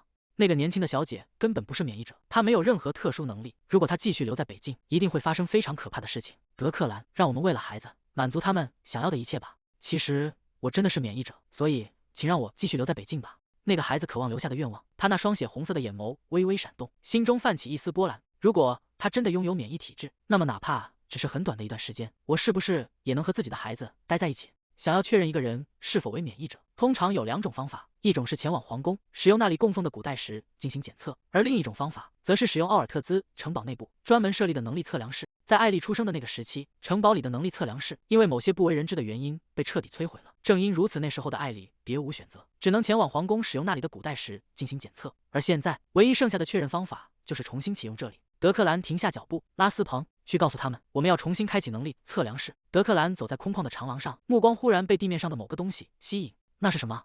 难道他们不打扫这里吗？德克兰继续向前走去，嘿嘿，幸好我走的是这条路。饼干在空旷的长廊上站起身，好了，我得赶紧回到艾丽那里去。艾丽，饼干气喘吁吁地跑到艾丽面前说道：“我刚才去确认过德克兰大公的情况了。”他跳到艾丽身边，指着他手中展开的那卷羊皮纸，从德克兰大公那里拿到的这张地图真是太不可思议了，甚至连城堡里的秘密通道都标注得非常详细。现在我们可以自由地去往任何角落了。从目前的情况来看，德克兰大公简直是把整座城堡的控制权都交给了你。而且根据我的观察，那个老头子似乎并没有我想象中那么坏。饼干肯定地点了点头，他看起来很担心你。艾丽惊讶地睁大眼睛，哎，这不太可能吧？虽然不像我前世的父母那样，但是德克兰大公看起来一点也不像是喜欢我的样子。饼干摊开双手感叹道：“要是你们2个能相处得好一点就好了。”不管怎么说，德克兰大公看起来快要死掉了。艾丽猛地僵住，死掉？饼干看着艾丽，神情严肃地解释道：“近距离观察你的父亲后，我发现他遭受的魔能侵蚀比我想象的还要严重。他现在还能活着，简直就是一个奇迹。恐怕他已经无法正常使用自己的力量了。”艾丽无力地跪坐在地毯上。但是如果守护北方的德克兰大公消失了，这个世界很快就会崩溃的，你知道吗？而且还有，艾丽低头看着那颗蓝色圆球，你的身体怎么样？你还好吗？就算那个老头子不喜欢我，就算他根本不让我靠近，他抬起头，眼神变得坚定起来，我也不想让他死。饼干在一旁泼冷水般说道：“哎呀，就凭你那点豆子大小的进化力，想要靠近他本来就很困难吧？”艾丽并没有生气，她低头看向手中的羊皮纸，说道：“那个饼干，关于这件事，在你离开的时候，我想到了一些主意。看这个，那是一张由艾丽亲手绘制的北奥尔特兹城堡地图。城堡里有这么多的人，我的能力是通过与人们亲近来净化魔能的，对吧？那么如果我走遍这座宅邸，和这里的每一个人都成为朋友，然后吸收掉所有的魔能，也许我也能很快成为一名5星进化师。到那时候，我们就能救下德克兰大公了。”饼干听完艾丽的计划，激动地跳了起来。哦，没错，如果你真的那样做，你的进化力一定会提升得飞快。好极了，那我们现在就出发吗？艾丽用力地点了点头。那么就从这里开始吧。饼干凑过去看了一眼，有些迟疑地问道：“哈，你认真的吗？”艾丽带着饼干来到了城堡的西厨房。艾丽躲在门后探出头：“你们好呀。”女仆们停下脚步，惊讶地看向门口。艾丽小姐，天哪，小姐真的来这里了？是什么风把您吹到厨房来了？艾丽露出灿烂的笑容回应道：“是的，我想在厨房到处看看。”厨房里热闹非凡，木质货架上整齐地码放着白瓷盘子，壁炉里的火焰正旺，平底锅里的肉排滋滋作响，散发出诱人的香气。饼干趴在艾丽的肩头，低声问道：“艾丽，明明有那么多地方可以去，为什么偏偏选了厨房？”艾丽一脸认真地回答道：“因为美味的食物就是终极的力量。”她嘴角不自觉地流下了一丝晶莹的口水。饼干愣在原地：“什么？我祖母以前常说，掌握勺子的人才是真正掌握权力的人。如果我能和厨房的大人们搞好关系，不仅能吃到很多好吃的，还能顺便处理掉魔能。我还要给那个老头子带去很多好吃的。听说大公也喜欢美食呢。”饼干听得目瞪口呆。“哦，你真是个天才，这一弹3鸟的计划简直完美。”艾丽得意地笑了笑：“嘿嘿，没错吧？”这时一阵沉稳的脚步声传来：“大小姐，向您问候，我是东厨房的厨师长诺玛。听说您对厨房很感兴趣，厨房里有很多危险的东西，包括烤箱在内，您必须非常小心才行。这样也没问题吗？”艾丽毫不犹豫地回答道：“是的，没问题。”诺玛侧过身，做了一个请的手势。“那么请随我来。”饼干看着诺玛离去的背影，他看起来相当严厉啊，真的没问题吗？屋内的另一名女性厨师转过身，露出温和的笑容，说道：“哎呀，大小姐来了吗？”她轻抚胸口，自我介绍道：“您好，艾丽小姐，我是西厨房的厨师长内拉。”艾丽猛地愣在原地，惊讶地看着眼前的内拉，又回头看了看身后的诺玛。诺玛和内拉，他们长得一模一样，原来他们是双胞胎厨师。内拉微微侧过头，语气冷淡地对诺玛说道：“诺玛，你在这里做什么？快进去干活！”诺玛双手抱胸，毫不退让地反驳道：“什么？我想做什么是我自己的自由，我为什么要听你的命令？”内拉皱起眉头，显得有些不耐烦：“你为什么这么激动啊？难道你还在为大公早餐的那件事耿耿于怀吗？当时负责准备的人可是我。”诺玛像是被踩到了痛脚，猛地凑近内拉：“哈，真是荒谬！你为什么还在提几年前的陈年旧事？”内拉毫不示弱地回击道：“因为你一直表现得像个心胸狭隘的小鬼。”诺玛气得大喊道：“什么？你叫谁小鬼？”饼干看着眼前剑拔弩张的2人，他们突然就开始吵架了。这些厨师长们的关系真的很差啊！这里看起来很难进化，也许我们应该换个目标。艾丽正要回应，鼻尖忽然捕捉到了一丝异样的气息。等等，这股咸香的味道是谷物烹饪的香气。内拉，你又在做这些毫无意义的事情了。内拉猛地转过身，指着桌上的碗，大声反驳道：“毫无意义，这可是为德克兰大公准备的料理，大公最喜欢这种扎实的谷物料理了。”诺玛冷哼一声，不屑地回应道：“哼，谷物料理，大公明明更喜欢甜食，甜食能让人心情变好，这是常识。不，我比你更了解大公阁下，我在这里工作了整整30年。哦，我当然知道你待得久，但我可是那个一路跟随他去过战场营地的人。”两人扭打在一起，饼干躲在艾丽身后，小声嘀咕道：“艾丽，那两个人又打起来了。”两名年轻的女仆走上前，一脸歉意地看着艾丽说道：“大小姐，非常抱歉，您好不容易来参观一次，结果却变成了这样。那两位只要一见面，总是会像那样吵个不停。”艾丽摆了摆手回应道：“没关系，我很好，毕竟我可是李艾丽，曾经的跆拳道红带选手，我在前世就已经见识过太多大人们之间的争斗了。通常情况下，小孩子确实不应该插手大人们的事情，但是他们看起来都非常困扰，在这种时候，一个有礼貌的孩子应该站出来才对。”艾丽猛地攥紧小拳头，眼神中闪过一丝坚定的光芒。她深吸一口气，大声喊道：“各位，请注意这里，请听我说。”原本嘈杂的厨房瞬间安静了下来。艾丽挺起胸膛：“我有话要对你们两位说。厨师长诺玛还有内拉，我要帮你们两位和好。”她露出一个自信的微笑：“我要净化厨房里的魔能。”艾丽大声宣布道：“我有话要对你们两个说。午餐吃的食物超级好吃，软化心灵第一项行动，尊重长辈，赞美公鸡。午餐是你们两位一起做的吧？所以我真的很想谢谢你们。”艾丽兴奋地补充道：“特别是那个用马齿苋做的菜，真的太好吃了。”诺玛露出惊讶的神色：“什么？您竟然知道马齿苋？通常小孩子都会因为那种苦味而讨厌吃它的。”艾丽闭上眼睛，像个小大人一样竖起手指解释道：“马齿苋是对身体很好的药草，听说如果长期食用就能长命100岁。他们说我能活到100岁呢。”没错，小姐，您说的对。诺玛忍不住追问道：“不过您到底是怎么知道这些的？”艾丽理所当然地回答道：“是我祖母告诉我的。”他们凑近，艾丽感叹道：“您真是太聪明了。”艾丽眨了眨眼：“聪明，我确实很聪明。”诺玛笑着提议道：“既然这样，小家伙，我这里正好有一些用马齿苋煮的水，虽然味道可能有点苦，你想尝尝看吗？”艾丽拍着胸脯回应道：“没问题，我也很能吃苦的东西。”他们围在艾丽身边，不断递上杯子，说道：“我这里还有用其他药草煮的水，也试试这个吧。”气氛终于缓和了一些。嘿嘿，果然大人们对赞美都没有抵抗力，看来他们终于对我敞开心扉了。然而，艾丽的目光扫向四周，神色变得凝重起来。这里的魔能还没有被吸收掉。艾丽看着窗外，如果魔能还没有被净化，是不是意味着我们之间的关系还不够亲近？饼干咬了一口草莓，你必须尽快提升净化能力，这样才能更靠近你父亲。虽然这真的很难，非常难。艾丽用力摇了摇头，不，一点都不难。祖母说过，只要不停的思考，就一定能找到答案。让我们来好好想想。西厨房的主厨诺玛负责制作甜食，还有东厨房的主厨内拉负责谷物料理。他们两个一直在为了德克兰大公的胃口而明争暗斗。艾丽拖着下巴陷入沉思，到底有没有什么办法能同时打开他们两个人的心扉呢？谷物料理和甜食必须是某种能让双方都满意的方案。艾丽突然灵光一现，啊，没错，就是那个。如果是那种食物的话。第二天，厨房里传出刺耳的金属碰撞声，两对着诺玛怒吼道：“诺玛，让开！你挡到我的路了！”诺玛毫不示弱地反击道：“这是我的厨房，滚回你自己的地盘去！”站在走廊里的侍女们无奈地叹了口气，今天又是这样吵得真凶。昨天多亏了艾丽小姐，气氛明明好转了一些的。艾丽猛地推开厨房大门：“大家早上好。”诺玛惊讶地回过头：“哎呀，艾丽，你又回来了！”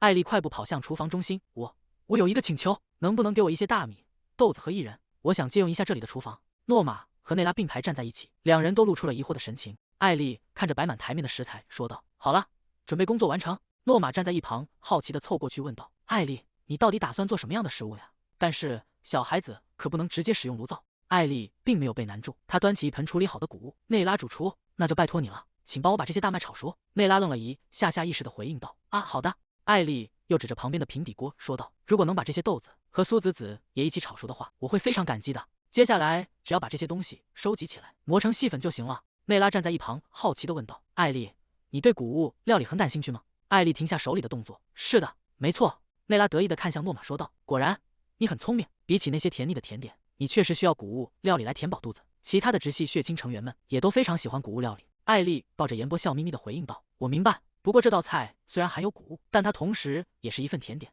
诺玛愣住了，难以置信地问道：“什么？这怎么可能？谷物料理通常都是用来代替正餐的。”诺玛主厨，请也给我一些砂糖和牛奶。诺玛虽然满心疑惑，还是点头答应：“好的，我明白了。在谷物料理中加入砂糖和牛奶，你到底想做什么啊？”艾丽搅拌均匀后，拍了拍小手，宣布道：“好啦，全部完成了。那么大家要不要都来尝一口？”诺玛和内拉各自端起杯子，试探着喝了一口，浓郁的香气瞬间在舌尖炸开。他们猛地睁大眼睛，露出不可思议的神情。艾丽，这杯饮料叫什么名字？艾丽露出自信的笑容，眼中闪烁着光芒，差点脱口而出：“那是便利店祖母卖的。”不，艾丽，特制五谷茶，完成。大家觉得味道怎么样？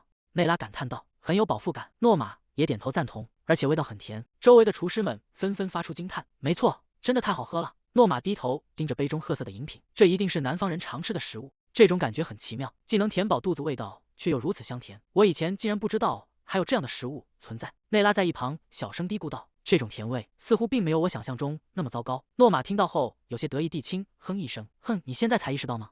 不得不承认，这确实是一道美味的佳肴。看来从现在开始，我也应该尝试在西厨房里多使用一些谷物了。”诺玛和内拉对视一眼，脸上露出了久违的轻松笑容。诺玛有些不好意思地问道：“艾丽，如果你不介意的话，能不能再教教我们具体的配方？”艾丽开心地举起双手回应道：“当然可以，只要你们想学，教多少次都没问题。首先要放入这么多勺砂糖。”他用力将大袋的砂糖往碗里倾倒，把大把的谷物粉末也加了进去，还要放入超多的谷物粉。厨房里充满了欢声笑语。天啊，真不敢相信，那两位主厨竟然能露出这么开心的表情，而且还在并肩合作。大家都说，只要看着艾丽小姐，就能感觉到身心被净化了。看来这传闻是真的。艾丽，魔能出现了，就是现在。她眼神坚定地回应道：“没问题。我会把这些糟糕的魔能全部吸收掉。”艾丽紧闭双眼，全神贯注地引导着这股能量，并在净化的圆环中将它们全部转化为纯净的净化之力。随着一阵清脆的声响，金色的光芒如涟漪般荡漾开来，复杂的净化法阵在空中一闪而过，将最后的一丝紫色彻底驱散。太好了，魔能正在被顺利净化。原本压抑沉闷的厨房瞬间变得明亮通透，因为这里的魔能并不算强，所以净化很快就完成了。厨房里原本压抑的气息一扫而空，所有的魔能都消失得无影无踪。饼干发出了赞许的声音：“干得漂亮，你这个帅气的小家伙！为了奖励你，我专门为你整理了专属的净化能力状态窗。”一道淡蓝色的光幕在艾丽眼前展开，上面清晰地显示着世界最强英雄艾丽·奥尔特兹的净化能力状态窗：1星光之种，距离升至2星光之术还差4个空格。艾丽惊讶地瞪大了眼睛：“哇，只是做了一次五谷茶，我就变强了吗？”饼干在地回应道：“没错，虽然只填满了1个空格，但也是个不错的开始。”艾丽很快冷静下来，她用力摇了摇头。作为一个伟大的英雄，绝对不能掉以轻心。而且我来厨房还有一个更重要的原因。艾丽叫住正在忙碌的内拉：“打扰一下主厨，我有一件事想请教。”内拉停下手中的动作：“什么事？”“那个，请问德克兰大公平时都喜欢吃什么样的食物呢？”过了一会儿，几盘精致的点心从厨房里端了出来，整齐地摆放在银质托盘中。为了能在这里长久地待下去，我必须想办法接近德克兰大公，不仅仅是1个星期，而是更久的时间。他快步走向大厅，小皮鞋踩在地面上，发出清脆的声响。艾丽推开沉重的大门，元气满满的大声喊道：“你好！”德克兰侧过身，神情冷峻地注视着前方。艾丽2只手各端着一个沉甸甸的银质餐盘，所以我要给德克兰大公送去很多好吃的食物，而且我一定要彻底接近他。艾丽举着餐盘跑进训练场。“大公，您在练剑吗？”德克兰停下手中的长剑：“你怎么来训练场了？”艾丽高高举起手中的托盘，兴冲冲地回应道：“我是来给您送饭的，大公阁下，这是我们大家在厨房一起做的。”旁边的骑士们看着艾丽，忍不住低声感叹：“小姐真是又圆润又可爱，竟然特意为大公送饭。我儿子只会把饭弄得到处都是。大公阁下，快点接过去吧。”德克兰低声对身边的骑士说道：“我不能靠近他，你们去接过来吧。”艾丽指着托盘里的食物介绍道：“这是用马齿苋和艾草拌的菜，旁边是用磨碎的大麦和豆子做的饮料，这些全都超级无敌好喝。”德克兰心中有些疑惑，像他这个年纪的孩子，通常不是应该喜欢巧克力之类的东西吗？为什么这孩子的口味会像个老奶奶一样？德克兰端起杯子，喝了一口那褐色的饮料，他看着杯中剩余的液体，露出有些惊讶的神色。德克兰低声说道：“味道不错。”艾丽听到赞许，整个人都亮了起来。艾丽得意地抱起双臂，连连点头说道：“对吧？那个叫做美须粉，喝了之后会让人充满活力。”德克兰端着杯子，嘴角露出一抹罕见的笑意。他看着艾丽问道：“这真的是你做的吗？你在里面加了什么才会这么好喝？难道是加了毒药之类的东西吗？”艾丽吓了一跳，慌忙摆着手解释道：“我才没有往里面加那种东西，在大公的逻辑里，好喝竟然等于毒药吗？”艾丽一脸震惊地看向德克兰：“难道你喜欢毒药吗？您的口味真是个谜。”德克兰无奈地回应道：“不是那样的。”德克兰双手抱在胸前，顺便问一下，你为什么一直叫我爷爷？我可不是什么老头子，我今年才33岁。艾丽倒吸了一口凉气，整个人僵在原地。她伸出胖乎乎的小手，开始认真地数着手指头，1、2、3。哦，那您就是一个比我整整大28岁的爷爷啊，真是太了不起了。她提起裙摆，恭敬地行了个礼。您还想尝尝我亲手做的其他菜肴吗？她竟然用起了更正式的敬语，明明才5岁，词汇量却如此惊人。拉斯彭走上前：“大公阁下，您之前提到的能力测量室已经准备就绪了。”艾丽有些疑惑地歪着头：“能力测量室？”德克兰低头看向艾丽，语气平静地问道：“那么我们要出发了吗？”去检查一下你的免疫力。一行人穿过宏伟的走廊，来到了城堡深处的一扇厚重大门前。艾丽走进宽敞的大厅，惊讶地环顾四周，喊道：“哇，这是哪里啊？”拉斯彭站在一旁解释道：“这里是奥尔特兹城堡的能力测量室，在这里不仅可以测量能力，还可以确认一个人是否拥有免疫力。”艾丽开心地回应道：“我明白了，谢谢你告诉我这些。”拉斯彭副官，如果测试结果显示你确实拥有免疫力，你就能在北方领地待上更长的时间了。艾丽心中一阵狂喜，真不敢相信大公阁下竟然会立刻带我来测试，看来我的美食清净计划真的奏效了。但是你们要怎么知道一个人是不是免疫者呢？拉斯彭耐心地解释道：“每个人的体内都有一个被称为圆环的东西，现在德克兰大公会使用他的能力来刺激艾丽小姐体内的圆环。免疫者的圆环对他人的能力非常敏感，一旦受到刺激就会立刻产生排斥反应，所以我们只需要观察圆环的反应，就能轻易判断出结果。”艾丽听得一头雾水，我完全听不懂你在说什么。拉斯彭看着艾丽局促不安的样子，笑着安抚道：“哈哈，很快就会结束的，所以请不要紧张。艾丽小姐，可以请您站到那边去吗？”艾丽立刻迈着小碎步跑了过去。好的。拉斯彭看着艾丽的背影，神情变得严肃起来。但是检查他人的能力会对施法者造成巨大的负担，以德克兰大人目前的身体状况，强行使用能力可能会导致力量失控甚至受损。德克兰抬起手臂，那么开始吧。虽然听大公说过没关系，但依然无法放下心来。德克兰深吸一口气，双眼燃起红色的光芒。德克兰的手指微微颤动，一缕缕红色的魔力从他指尖溢出，那些红色的能量丝线在空中划过，发出细微的嗡鸣声，迅速缠绕在艾丽周围。大公阁下现在是在检查我的能力吗？这种感觉痒痒的，又有些奇妙。明天就是他来到北方的第7天了，按照原定的计划，他很快就得回到南方去，但我可是要留在这里拯救世界的英雄，绝对不能就这样离开。艾丽悄悄睁开一只眼睛，偷瞄向不远处的德克兰。所以大公阁下，请快点察觉到我这压倒性的强大力量吧。随着魔力的持续输出，德克兰的额头渗出一层细汗。艾丽睁大眼睛，有些疑惑地看着前方，奇怪，大公阁下为什么看起来那个样子？大厅内陷入了一片死寂。德克兰收回了力量，低声说道：“结束了。”艾丽·奥尔特兹。艾丽猛地一颤，紧张地挺直了脊背。你确实是一名免疫者？拉斯彭惊讶地瞪大眼睛。什么？那是真的吗？德克兰神情冷峻地回应道：“我亲自检查过了，所以非常确定。”他微微垂下眼帘，以前从未出现过非免疫者变成免疫者的先例，真是太奇怪了。艾丽兴奋地手舞足蹈，大声欢呼道：“哇，我就知道，因为我可是超级无敌强大的英雄呀！我的能力呢？您是不是也确认了我体内拥有进化之力？”德克兰看着兴高采烈的艾丽，语气平淡地说道：“你确实有一丁点进化之力，不过也就只有老鼠脚那么大一点，大概也就是最弱的一星进化水平吧。”拉斯彭在一旁听得冷汗直流。大公阁下，您要是这么说的话，艾丽小姐会受伤的。艾丽惊讶地瞪大眼睛，老鼠的脚？北方的老鼠竟然长着脚吗？那真是太神奇了。拉斯彭在一旁看着这对父女，心中暗自感叹，看来完全不需要担心，他们真是一对绝配的父女。艾丽满脸期待地凑到德克兰面前，那么我可以在这里多待一段时间吗？德克兰神情冷峻地回应道：“如果你想的话，再待上1-2个月应该没问题。”艾丽兴奋地跳了起来，万岁！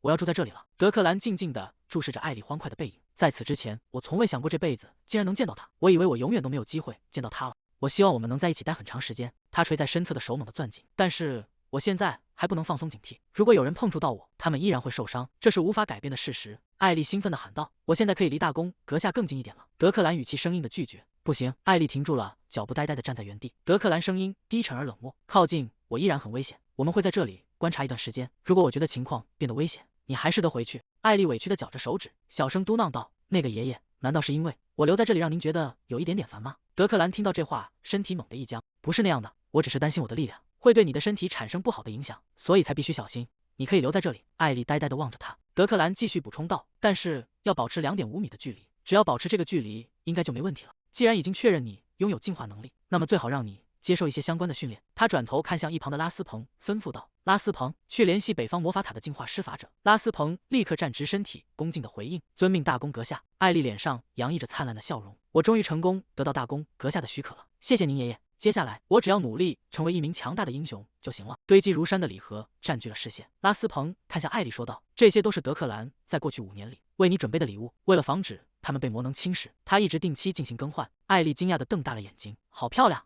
拉斯彭微笑着回应道：“很高兴终于能把这些交给你了。在北方居住期间，如果你还需要任何东西，请随时告诉我。”艾丽，我真的很开心你能留在北方，真没想到他竟然拥有免疫力。艾丽开心地转过身，大声回应道：“没问题。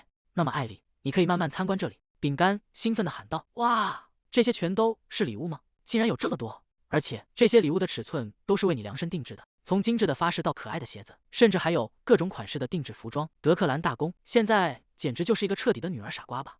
总之，恭喜你，艾丽，现在你可以在这里待得更久了。看来德克兰大公还没有注意到进化之环的存在。饼干有些遗憾的低声说道：“虽然只有我一个人知道你有多了不起，这确实有点可惜，但是真正的英雄有时就是要隐藏实力的。”艾丽恍然大悟的拍了下手：“我明白了，你的意思是，等我的进化能力变得更强之后，再华丽的登场，让所有人大吃一惊，对吧？”饼干兴奋地挥动着小手回应道：“没错，就像那种隐藏身份的最强进化者一样，也就是传说中的隐藏大佬。”艾丽歪着头问道：“什么是隐藏大佬？”饼干完全沉浸在激动的情绪中。“让我们先成为最强者，以后再吓大家一跳吧。毕竟你有我这个最强的召唤兽在身边呢。”巨大的轰鸣声突然在城堡内炸响，艾丽猛地停下脚步，惊讶地看向声音传来的方向。天啊，发生了什么？那是什么声音？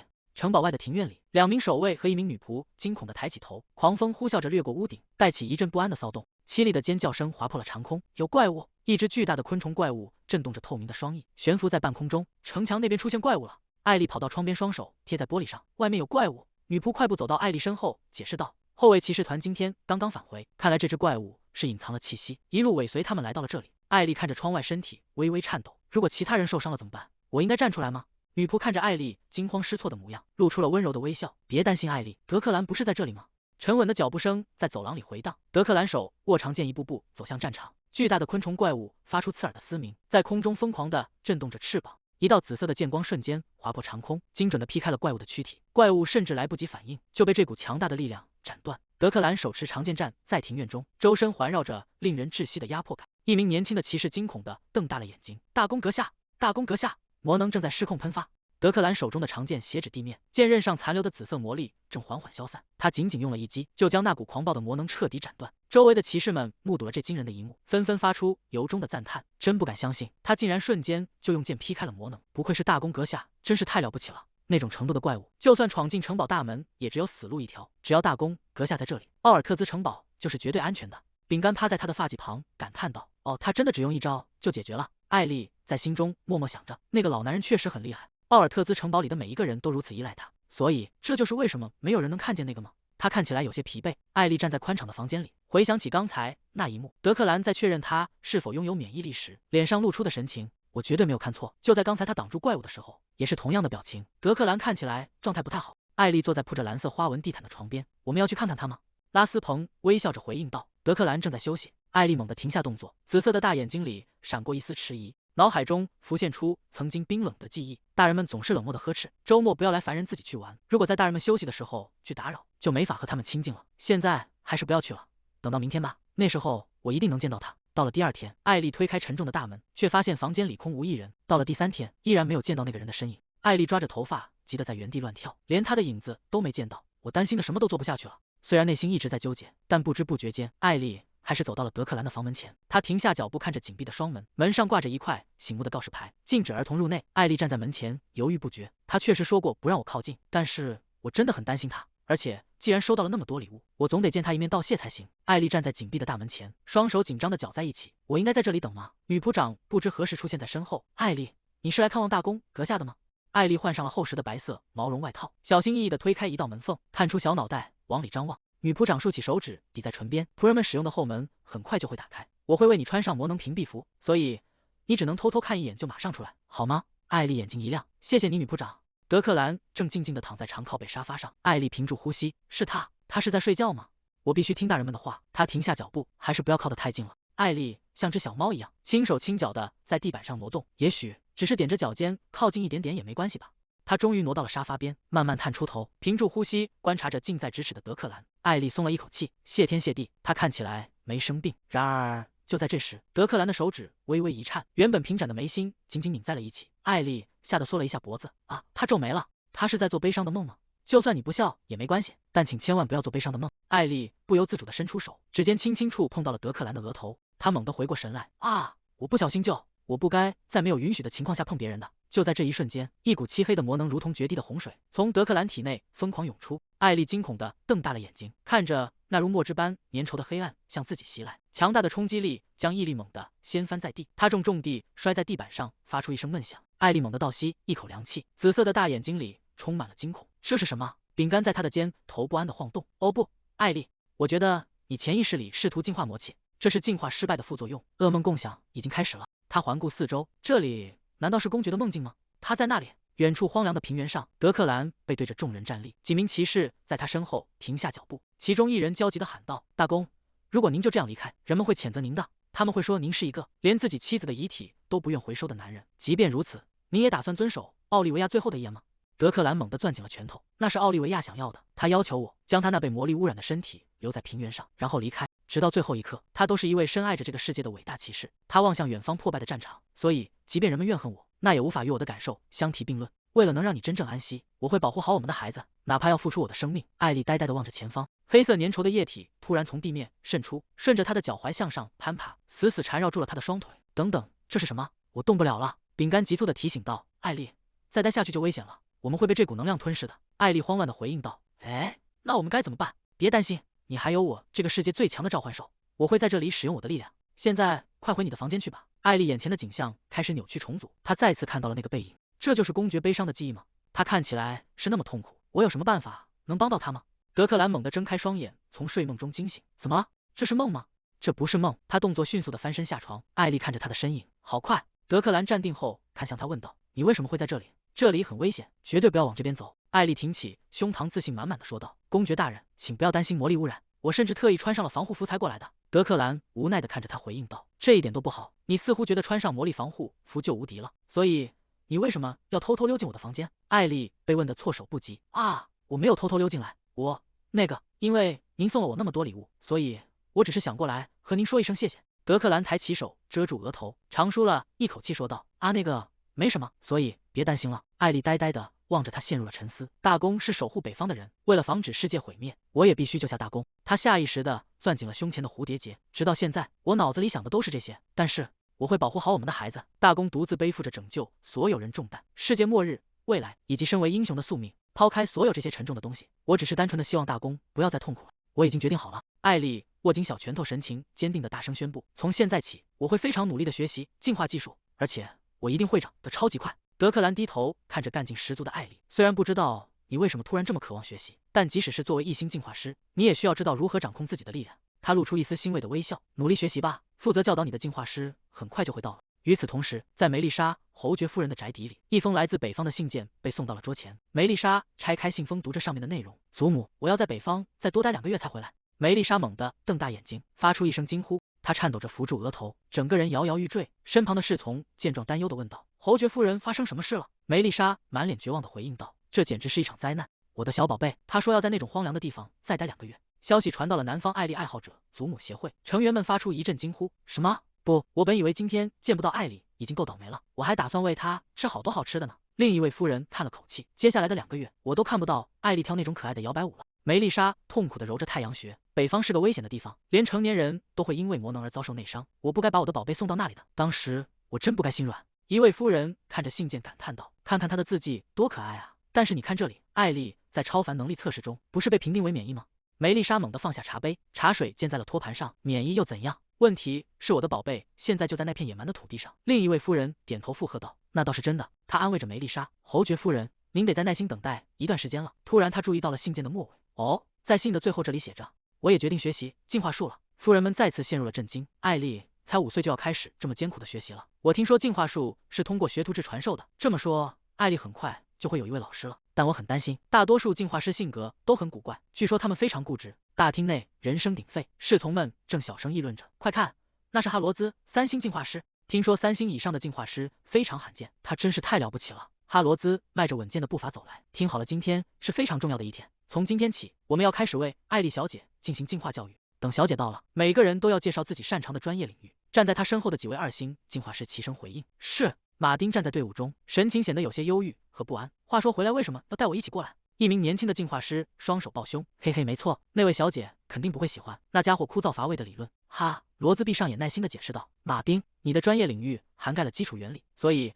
这是基础阶段必不可少的一部分。”就在这时，一阵细微的敲击声从门外传来，房间里的进化师们纷纷停下动作。那是什么声音？听起来像是鸟儿在啄什么地方。另一人迟疑着问道：“那不是敲门声吗？”有人反驳道：“别开玩笑了，你觉得会有这么礼貌的敲门声吗？哪里能找到这么有礼貌的孩子？”那个门被推开了，艾丽风风火火地冲进房间，大声喊道：“老师们！”她猛地弯下腰，行了一个标准的90度大礼：“你们好！”过了一会儿，艾丽带来的谷物饮料被一扫而空。哈罗兹放下杯子说道：“味道很好，艾丽小姐，感谢你特意为我们准备了饮品。艾丽元气满满的回应道：“是的，老师们，接下来的日子请多多关照。”哈罗兹点了点头，说道：“那么我们开始上课吧。”艾丽乖巧的站在地毯上。艾丽小姐，今天是第一节课，有一件事需要先确认。艾丽大声应道：“好的。”哈罗兹指着卷轴上的5个选项，这里一共有5门课程，请从中选择你感兴趣的领域。你的个人课程将根据这个选择来安排。卷轴上清晰的列着：1. 进化仪式实操；2. 应用进化力练习；3. 进化原理实战篇；4. 魔物探测练习；5.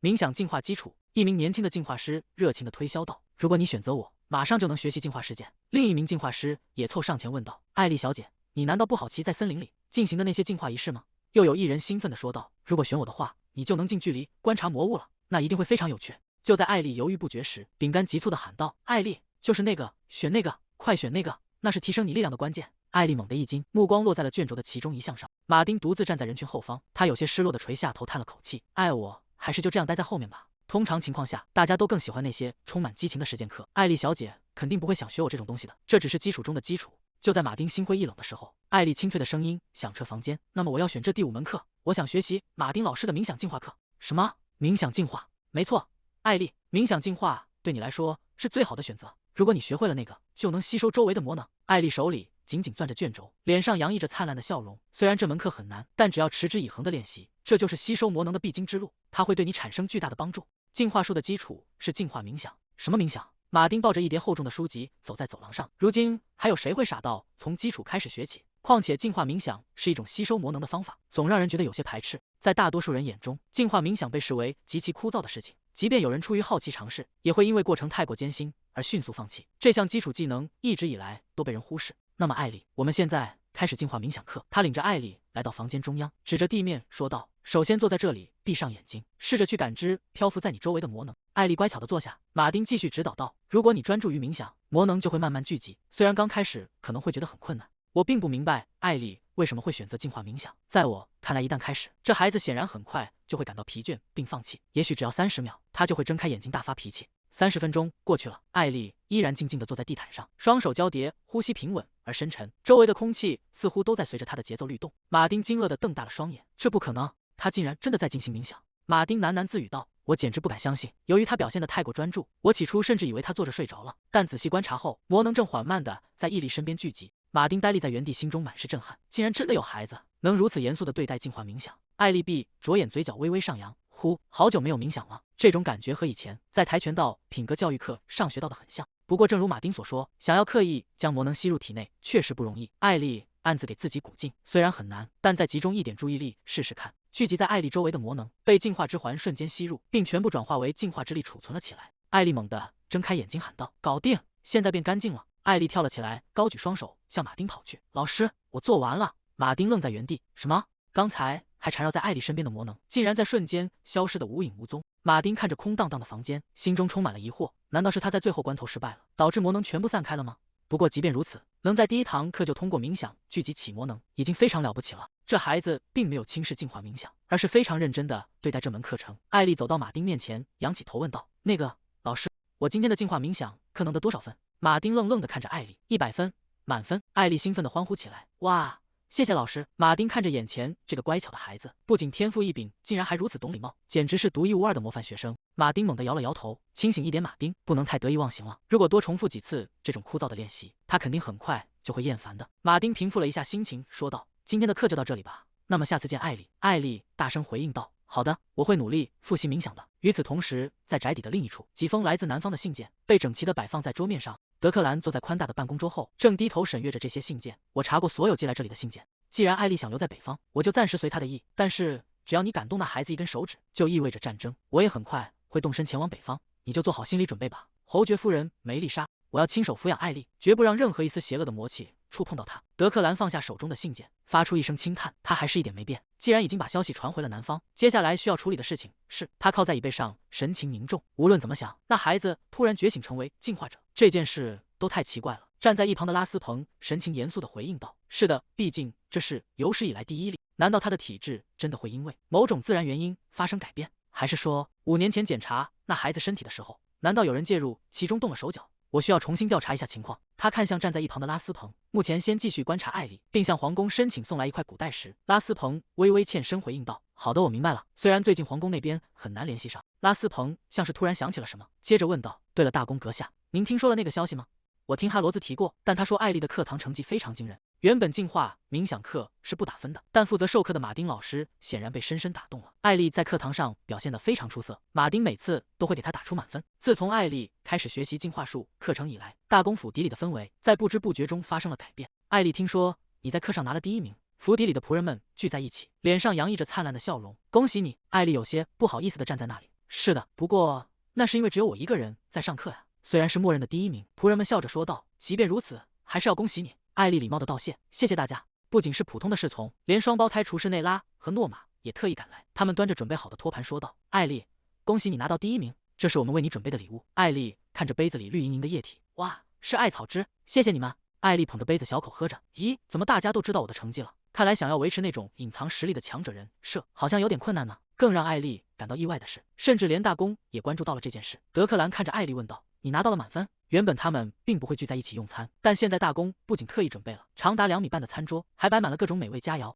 嘿嘿，不仅和奥尔特兹家族的大家变得亲近了，和大公的关系似乎也突飞猛进。这真是一个了不起的进步，一切都在按部就班地顺利进行。艾丽露出了自信的笑容。艾丽面前浮现出一块半透明的系统面板，上面清晰地显示着她的进化力状态：1星光之种，距离升级为2星的光之树，只剩下最后2个空格。因为吸收了那么多魔气，我的进化力提升的比预想中还要快。饼干点点头，只差2格就能升级了，继续加油！艾丽发出一声惊叹。哦，她突然想到了什么，转头问道：“那我现在是不是也可以帮大公进化一点点魔气了？”饼干晃了晃身体回应道：“想要治好那个老头子，你必须达到5星等级才行。哎，看来我还需要更加努力才行。”他翻开手中的厚重书籍，纸页发出哗啦哗啦的声响。饼干凑过来，好奇地问道：“艾丽，那是什么？”艾丽举起封面展示给他看：“这是马丁老师给我的魔塔日报，里面收集了魔塔所有的秘密。也许这里面会有变强的线索。前世的老师也总是教导我要以课本为中心进行学习。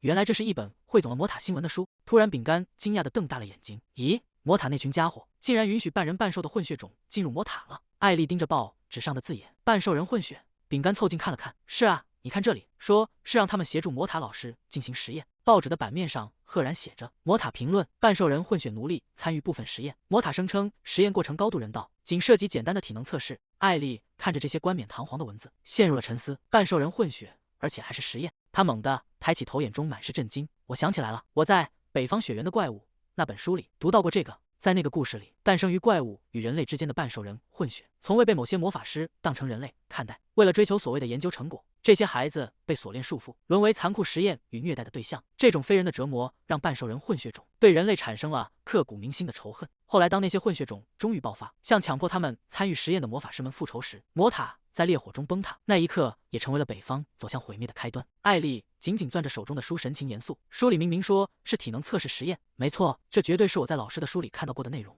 如果真是这样，那么此时此刻，在魔塔的某个角落里，那些半兽人混血种们，冰冷的铁链拖曳在粗糙的石砖地上，发出沉闷而刺耳的摩擦声，伴随着一阵阵剧烈的咳嗽声，回荡在阴暗潮湿的牢房里。一名有着蓝色短发的少年蜷缩在角落，他痛苦地弯下腰，渴得浑身颤抖，鲜红的血迹溅落在他的掌心。艾丽眉头紧锁，心中充满了不安。难道他们正在遭受痛苦的实验吗？少年无力地靠在冰冷的墙壁上，眼神中透着一种近乎麻木的绝望。寒风掠过高耸的尖塔，在静谧的学院建筑间发出低沉的呼啸。马丁独自坐在空旷的大厅中央，闭着双眼，整个人沉浸在冥想之中，周身散发出微弱的紫色光芒。马丁真是个有趣的家伙，另一人附和着说道。真不敢相信他会对冥想这种事如此狂热，这简直已经到了上瘾的地步吧。他们走向马丁，去学点真正有用的实战进化魔法吧。马丁，进化能力的高低从出生起就注定了，何必还要在这些基础的东西上浪费时间？马丁冷哼一声，你只是在嫉妒我成为了艾丽小姐的老师吧？如果是来捣乱的，就请立刻出去。访客不悦地咂了咂嘴，突然摆出一副了不起的样子。那种枯燥又过时的课程，艾丽小姐很快就会失去兴趣的。马丁被戳中了痛处，一时间无言以对。门外传来了清脆的敲门声，一名侍者站在门口说道：“马丁老师，你有访客。”艾丽小姐到了。艾丽推开沉重的大门，轻快地走进房间。老师好，艾丽小姐，今天并不是预定的授课日，是什么风把您吹到魔法塔来了？时间回到不久之前。什么？所以艾丽让我理清楚这件事。你刚才说那些半人半兽的怪物，现在正被关在魔法塔里接受可怕的实验吗？那些邪恶的法师，难道只因为对方不是人类，就可以随便拿来做实验吗？像我这样的小饼干，该怎么在这么可怕的世界里生活下去啊？艾丽继续说道。是的，而且我在书里读到过，因为在魔法塔里遭受的那些折磨，他们的内心会变得黑暗。所以小饼干，我们必须去救那些半人半兽的怪物。等我们惩罚了那些坏法师，我会送给那些半人半兽的朋友们很多可爱的礼物。我们还要一起吃好吃的食物。如果我教他们跆拳道，和他们成为了朋友，是不是就能阻止北方的毁灭？大家都能幸福的生活在一起了。饼干冷静下来，思考着眼前的难题。好吧，但就算我们能很快赶到魔法塔，又要怎么进去呢？他摊开一张奥尔特兹家族领地的地图，关于那个我早就有计划了。画面回到魔法塔的房间内，艾丽张开双臂。马丁老师，我在复习进化冥想的时候，有几个问题想请教您，所以就过来找您了。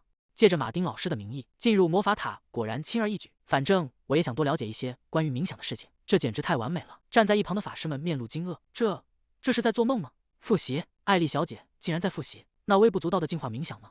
艾丽一脸认真的继续说道：“进化冥想真的太神奇了，越是练习，我就越能感觉到自己的进步，所以我想更深入的学习它。虽然知道您忙于研究，但我还是冒昧来到了魔法塔，能不能请您抽点时间教教我呢？”马丁整个人僵住了，身后的法师们也惊掉了下巴。紧接着，马丁被这份突如其来的勤奋深深打动，他双手捂住嘴巴，眼中闪烁着感动的泪光。他猛地站起身，激动的大声回应道：“当然，我一定会叫您的，请尽管提问，任何您好奇的事情都可以。今天我就让您见识一下进化冥想真正的力量。”马丁和艾丽并排盘腿而坐，两人闭着双眼，神情肃穆地沉浸在冥想之中。就这样，艾丽在马丁老师的指导下，开始了专注的进化冥想时光。过了一会儿，马丁缓缓睁开眼。“艾丽小姐，我们先休息一下吧。”饼干低声提醒着她。“艾丽，我们现在该开始寻找那些半人半兽的怪物了。”艾丽心领神会，她看向马丁，轻声唤道：“那个老师。”马丁温和地回应道：“怎么了？”艾丽试探着问道：“如果可以的话，我想在魔法塔里到处转转，可以吗？”马丁露出灿烂的笑容，毫不犹豫地答应道：“当然可以，伊丽小姐，您可以随意参观，除了地下的实验室。”艾丽重复着那个词：“地下实验室。”马丁点了点头，解释道：“是的，那里不对外开放，进入需要专门的通行证。那是个非常混乱的地方，到处都是像迷宫一样的实验室，完全没有经过整理。哈哈，那里真的没什么值得看的。”艾丽猛地睁大眼睛，心中一震，惊呼：“就是那里！书上说那些半人半兽的怪物就被关在地下室。”饼干也露出了紧张的神色。“没错，听起来简直可疑到了极点。”艾丽迅速平复心情。“马丁老师。”马丁疑惑地回过头：“怎么了？”真正的冥想者必须具备在任何环境下都能入定的能力，哪怕是在最艰苦、最恶劣的环境中。所以，我想挑战自我，去那个地下实验室进行冥想。马丁被这番惊人的发言吓得魂飞魄散，失声喊道：“什么？在那种简陋又混乱的地方冥想？这种惊人的热情简直不可思议！艾丽小姐明明如此努力，而我刚才竟然还在想她很快就会放弃，我真是太羞愧了，竟然这样揣测自己的学生。或许我一直坚持到现在都没有放弃研究，全都是为了今天，为了能将冥想交给艾丽小姐。”马丁被这种使命感点燃了斗志。“没问题，艾丽小姐，交给我吧，我一定会为您拿到进入地下实验室的许可。”艾丽开心地欢呼起来：“啊，谢谢老师！”马丁急匆匆地跑向走廊尽头：“请稍等片刻。”地下实验室，我有种不祥的预感。饼干也露出了担心的表情：“是不是应该直接拜托大公爵来处理这件事？”艾丽随即摇了摇头：“不，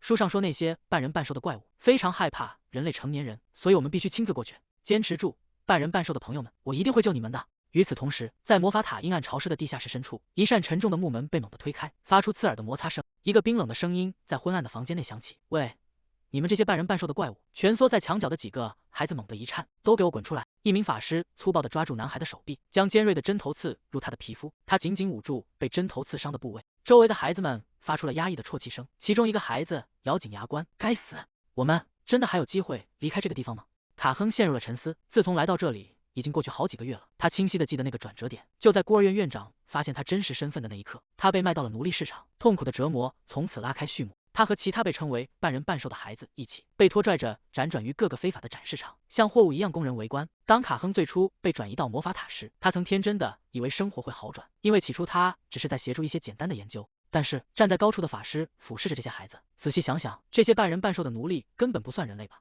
他身上充满了魔力，却没有任何气味，真是迷人。不如我们来做一个实验吧？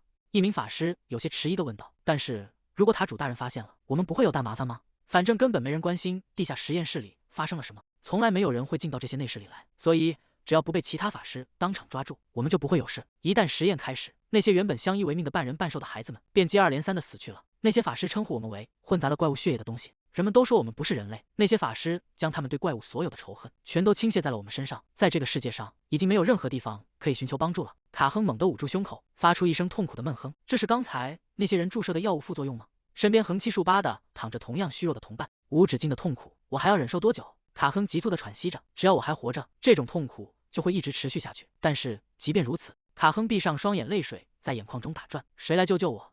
求求你们！即便如此，我还是想活下去。艾丽睁大眼睛看着眼前的景象，马丁在一旁介绍道：“艾丽小姐，这里就是法师们的地下研究室。研究室内充斥着疯狂的气息，一名法师抓乱了头发，发出痛苦的嘶吼，嘴里不断重复着研究2个字。另一名法师则神情呆滞，任由口水流下。不远处的桌子旁，一名法师发出神经质的笑声。已经484个小时没睡觉了吗？”他身边的同伴早已支撑不住，一头栽倒在桌上。另一边的法师们正围着药锅，神色癫狂地计算着剂量，不断往锅里添加各种试剂，发出阵阵怪笑。艾丽看着这一切，心中暗自思忖：在马丁老师的帮助下，我终于来到了法师塔的地下层。但是在这种地方，我要怎么才能找到那些魔物朋友们呢？尖锐的笑声和怪叫声突然从角落传来，马丁有些尴尬地看向艾丽，说道：“非常抱歉，艾丽小姐，这里确实有点混乱，对吧？因为沉迷研究，大家好像都变得不太正常了。”艾丽想起以前听女仆们私下议论过，法师们通常都有些古怪，甚至可以说是怪胎。但她没想到地下法师塔的情况比她预想的还要疯狂得多。艾丽伸出手指向半空中弥漫的白气，顺便问一下马丁老师：“我刚才一直看到的那些雾气是什么？是魔力吗？”马丁神色尴尬地避开视线：“啊，那个……事实上，聚集在这里的人并不经常洗澡，所以他们身上的汗水蒸发出来，就变成了像雾一样的东西。”饼干发出一声惊叫：“你们这些邋遢鬼！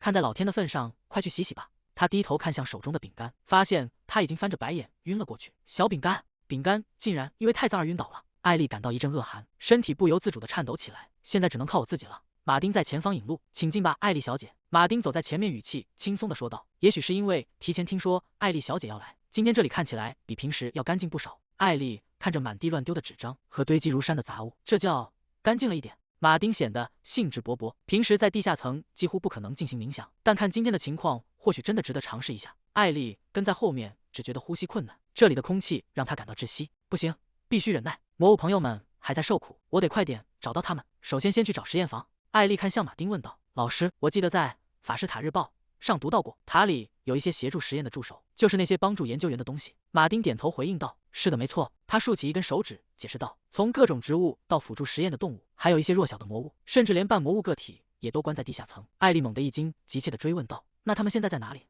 马丁察觉到艾丽的急迫，随口说道：“你看起来很有兴趣啊，他们应该就在那边的房间里。”艾丽疑惑地重复道：“房间？”他顺着马丁指的方向看去，马丁有些尴尬地补充道：“啊，他们被堆积如山的杂物完全挡住了，像那样的房间有几十个，所以我也不太确定具体是哪一个。而且这里的房间有时会通过魔法改变位置，除非是关乎自己的研究，否则法师们根本不会关注彼此。”艾丽听得目瞪口呆。那还没等他说完，一名法师猛地撞开了他。“这是什么？我很忙，别挡路。”那名法师面色惨白，双眼布满血丝，整个人散发着阴沉的气息。“我有堆积如山的工作要做。”艾丽惊恐地看着这些擦肩而过的人，这些僵尸是什么鬼？我该怎么办？就算我想问问其他法师，看起来他们根本不会回答我的问题。最糟糕的是，这里到处是散乱的杂物和成堆的垃圾，墙上甚至还涂鸦着诅咒塔主去死的恶毒话语，简直毫无尊老爱幼的美德可言。这绝对是能想象到的最恶劣的环境。马丁在垃圾堆中清出一块空地。“艾丽小姐，请坐在这里，开始你的冥想吧。”艾丽看着眼前混乱的一切，整个人陷入了巨大的冲击中。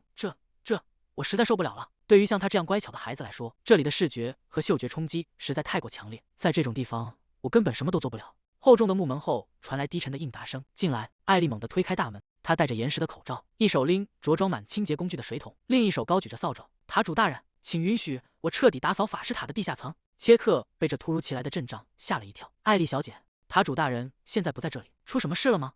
法师塔地下层的糟糕经历彻底点燃了爱干净的艾丽心中的怒火。艾丽张开双臂，神情严肃的据理力争：“大扫除是绝对必要的，如果大家不再一直咳嗽，就能做更多的研究了。”切克看着眼前这个认真的小女孩，真是太可爱了，让我想起了自己的孙子。如果能借此机会讨好奥尔特兹家族，对法师塔也有好处，所以目前还是先答应这位小姐的要求吧。在艾丽坚定的坚持下，第二天，法师塔内正式确立了5项生活准则。公告栏前挤满了围观的法师，墙上张贴着由艾丽署名的法师塔5大规则：1、保持周围环境整洁；2、好好洗澡；3、不准随地吐痰或乱扔口香糖；4、清晨进行锻炼；5、生病了要及时接受治疗。法师们看着告示，发出阵阵惊呼：“打扫、锻炼，这是什么东西？开玩笑的吧？”马丁站在人群中，神情严肃地竖起手指，宣布道：“根据切克大人的指示，从现在起，如果不早期洗漱，你们的研究经费将会被削减，而且任何弄脏公共空间的人，研究经费将直接归零。”法师们发出了绝望的哀嚎：“这一定是谎言！你说什么？马丁看着乱作一团的法师们，脸上露出一丝得意的微笑。这就是艾丽小姐的5大规则，她一定是为了能在这里专心冥想，才制定了这些准则。既然如此，我也不能坐视不管了。艾丽小姐，我会尽全力协助你的。马丁站在人群后方，语气坚定地催促道：“好了，大家快去锻炼吧。”尽管中间掺杂了一些奇妙的误解，但艾丽发起的法师塔改造计划就这样迅速地推行了下去。清晨，艾丽换上了一身轻便的黄色围裙装。大家早上好，今天我们要一起彻底打扫法师塔的地下层。起初，法师们对此充满了抵触，他们一边拿着扫帚笨拙地清扫地面，一边愤愤不平地抱怨：“我们忙着搞研究，为什么要来打扫卫生啊？”然而，随着1天、2天过去，改变在悄然发生。法师塔的墙壁上开凿出了崭新的通风窗，新鲜的空气终于涌入了这片封闭已久的地下空间。一名法师惊讶地发现，呼吸变得顺畅多了。他挥动扫帚，轻松地扫走纸屑，找研究材料也变得容易多了。自从开始运动，感觉身体都变轻盈了。大约1周的时间过去了，法师塔在夜色中显得静谧而有序。2名法师并肩走在宽敞整洁的走廊里，其中一人抱着文件说道：“像这样生活似乎也不坏。”另一人点头表示赞同。以前每天早上都会感到头晕目眩，现在那种感觉完全消失了。难道这就是规律生活的力量吗？法师塔改变的速度真是惊人，甚至超出了艾丽最初的预期。几天后，饼干长舒了一口气说道：“呼，我终于感觉自己又活过来了。”艾丽站在焕然一新的地下实验室大门前，地下实验室的清洁工作终于快要完成了。饼干看着这翻天覆地的变化，由衷的赞叹道：“真不敢相信这里竟然变得这么干净，令人印象深刻。”艾丽正站在走廊中央，几名年轻法师停下脚步，有些局促地叫住了她：“那个艾丽小姐，我们是来向你道谢的。”艾丽惊讶地睁大了眼睛，愣在原地。起初我真的觉得锻炼和打扫纯粹是在浪费时间，但多亏了那5条准则，我的研究效率竟然真的提高了。另一名法师也笑着点头附和道：“没错，没有了那种难闻的腐烂味，现在更容易集中注意力了。”“是啊，最近一切都进行得很顺利，这全都要多亏了你，艾丽小姐。”就在这时，一股浓郁的紫色烟雾从四周升腾而起，如丝如缕的向毅力汇聚。艾丽眼中闪烁着期待的光芒，到处都是魔力。点心时间到了。随着法师塔的法师们终于敞开心扉，因为吸收了足够的魔力，进化之环旋转的速度比平时快了2倍不止。它欢快地蹦跳着，法师塔也被净化了。好了，既然的下层也已经打扫干净了，我能找到那些半魔物朋友们。在魔法塔的地下深处有一扇沉重的红门，对于那些半人半兽的怪物来说，每一天都没有区别。法师们每天会推开那扇门进来1-2次，抽取他们的血液或者注射一些不明物质，在那之后他们会被重新锁回房间里，陷入永无止境的循环。但最近魔法塔内的气氛变得有些诡异。卡亨低着头，听着走廊里传来的嘈杂声，法师们在门外大声指挥着：“喂，那边也要收拾干净，那里的垃圾还没清理完吗？”2名法师站在门口交谈，其中一人压低声音说道：“最近塔里的气氛确实很不安稳。”另一人回应道：“听说艾丽小姐最近经常过来，为了保险起见，最好还是先把实验暂停几天。虽然那些高高在上的人大概对半人半兽的怪物没什么兴趣，但谁也说不准，绝不能让他们看到这里肮脏的样子，必须彻底打扫干净。嘿，你能听到外面那个小孩子的声音吗？听说她是奥尔特兹家族的小姐，多亏了这位大小姐，实验才总算暂停了。”女孩冷笑了一声，眼神中透出深深的疲惫。但这世界真是太不公平了，她在那样的环境下长大，而我们却不得不被困在这种地方。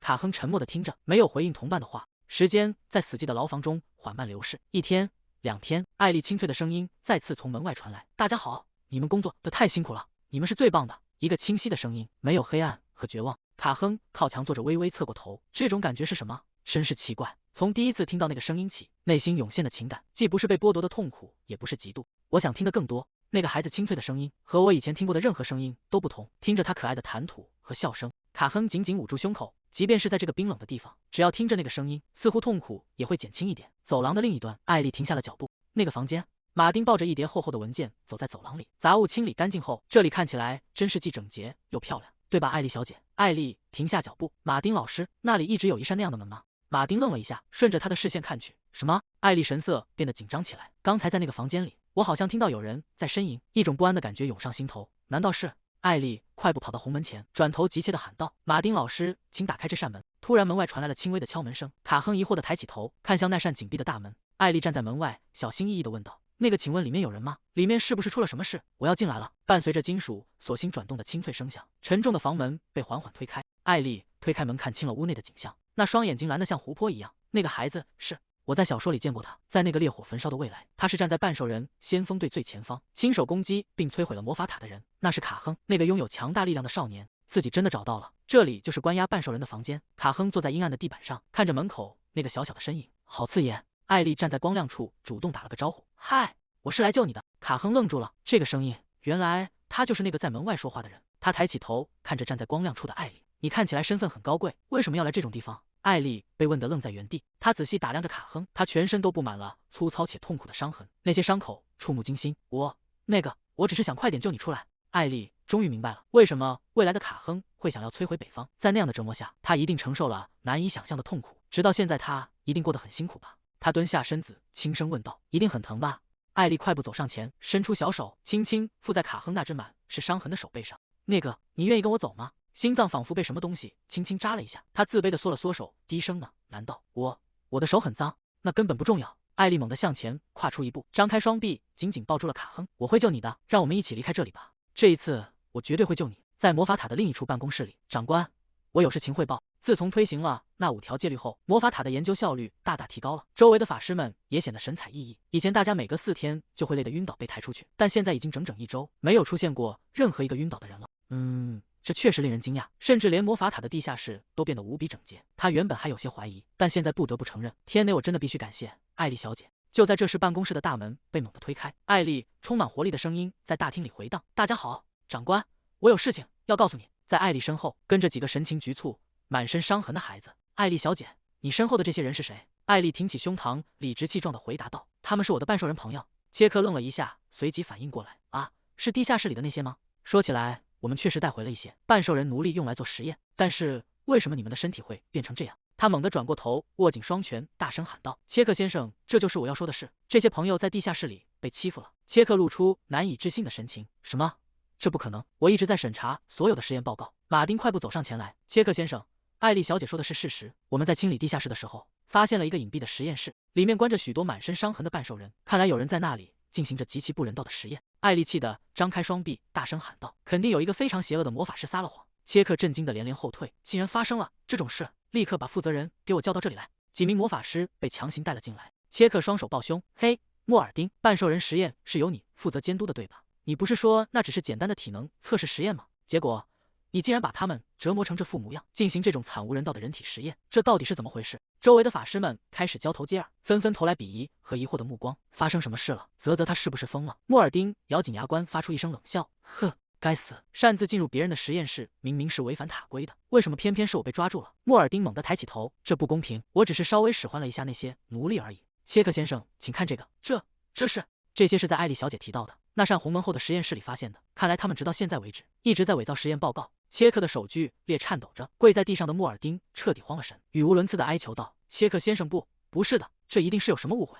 闭嘴！切克愤怒地咆哮道：“为了不干扰塔内的实验，我一直对这些人放任自流，结果他们竟然做出了这种事！立刻把他们给我铐起来！”伴随着冰冷的金属碰撞声，沉重的手铐死死锁住了莫尔丁的双腕。艾丽站在远处，愤怒地挥动着小拳头，大声喊道：“坏人！这就是以眼还眼，以牙还牙！”随着真相被彻底揭开，那些参与虐待的魔法师们将面临严厉的审判，他们会被关进臭名昭著的北方监狱。处理这些坏蛋竟然比想象中容易得多，简直就像3流电视剧的结局一样，轻而易举就落幕了。切克看着艾丽疑惑的神情：“别担心，艾丽小姐，等我把这件事上报给大公爵，我会亲手把那些混蛋送进地狱。”艾丽看着这些孩子，终于松了一口气。太好了，现在再也没有人会受那些坏魔法师的欺负了。卡亨抬起头，静静地注视着艾丽。艾丽露出了灿烂的笑容：“太棒了，我成功救下了我的半兽人朋友们。”那场本可能演变成巨大灾难的魔塔实验事故，因为艾丽的努力而迅速平息。切克将一盒药递给卡亨，说道：“那是治疗伤口的药。作为负责人，我对这次事故负有重大责任，真的很抱歉没有及时察觉，希望你能原谅我。”卡亨低头看着手中的药盒：“我现在已经没有力气去原谅或者生气了。更重要的是，接下来会发生什么？”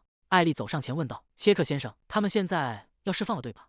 那么我可以带走我的半兽人朋友们吗？”切克惊讶地看向他：“哎，艾丽小姐。”艾丽张开双臂，神情兴奋地说道：“是的，我甚至可以给他们提供住处，而且我有超过100万尼恩，我会负起责任，也会去征得大公阁下的许可。”切克看着干劲十足的艾丽，显得有些迟疑。艾丽察觉到对方的沉默，不安地问道：“哦，难道不行吗？”切克回应道：“倒不是不行，只是比起问我，或许问他们更好。”沉重的金属锁链落在木地板上，束缚被彻底解开，他们现在已经不再是奴隶了。艾丽大声发出了邀请：“那么朋友们，如果你们愿意的话，就跟我走吧。”哎，他想带我们一起走吗？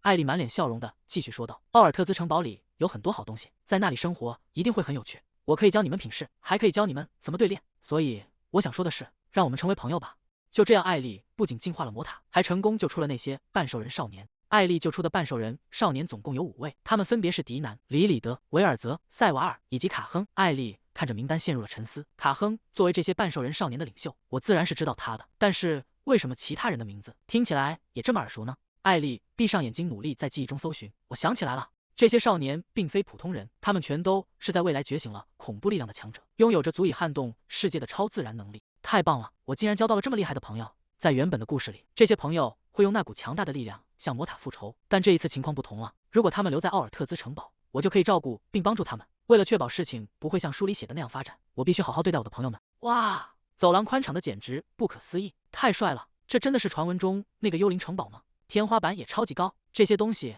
看起来都好贵。艾丽看着这群活泼的身影，露出了欣慰的笑容。看吧，他们其实都是这么开朗的孩子。艾丽张开双臂，好了，朋友们，让我来介绍一下你们从现在起要住的地方吧。首先，这里是你们每个人都可以使用的房间。少年们看着华丽的卧室，惊讶的合不拢嘴。这里是我们吃美味食物的地方，主厨们做的料理超级好吃。接着他推开一扇大门，指着巨大的圆形浴池喊道：“这里是浴室，你们可以在这里洗得干干净净。”少年们被眼前的奢华景象彻底震撼了。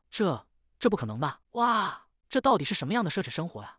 艾丽举起牙刷和牙膏，笑眯眯地提议道：“从现在开始，让我们一起刷牙洗脸吧，一定会很有趣的，对吧？”卡亨微微低头，礼貌地回应道：“谢谢您，小姐，但我可以自己洗漱，那么请恕我失礼了。”艾丽站在原地。卡亨、饼干察觉到艾丽的异样。艾丽，你怎么了？艾丽望着卡亨离去的方向，陷入了沉思。说起来，卡亨从我们第一次见面开始，就从来没有直视过我的眼睛。他以前一定经历过很多糟糕的事情，所以才会不由自主地保持警惕吧。想要变得亲近起来，恐怕还需要很长一段时间。艾丽在心里默默祈祷着。不过卡亨，我还是希望你能喜欢为你准备的房间。与此同时，卡亨站在房间中央，环视着四周。这太奇怪了，这真的是我的房间吗？我真的被允许使用这样的房间吗？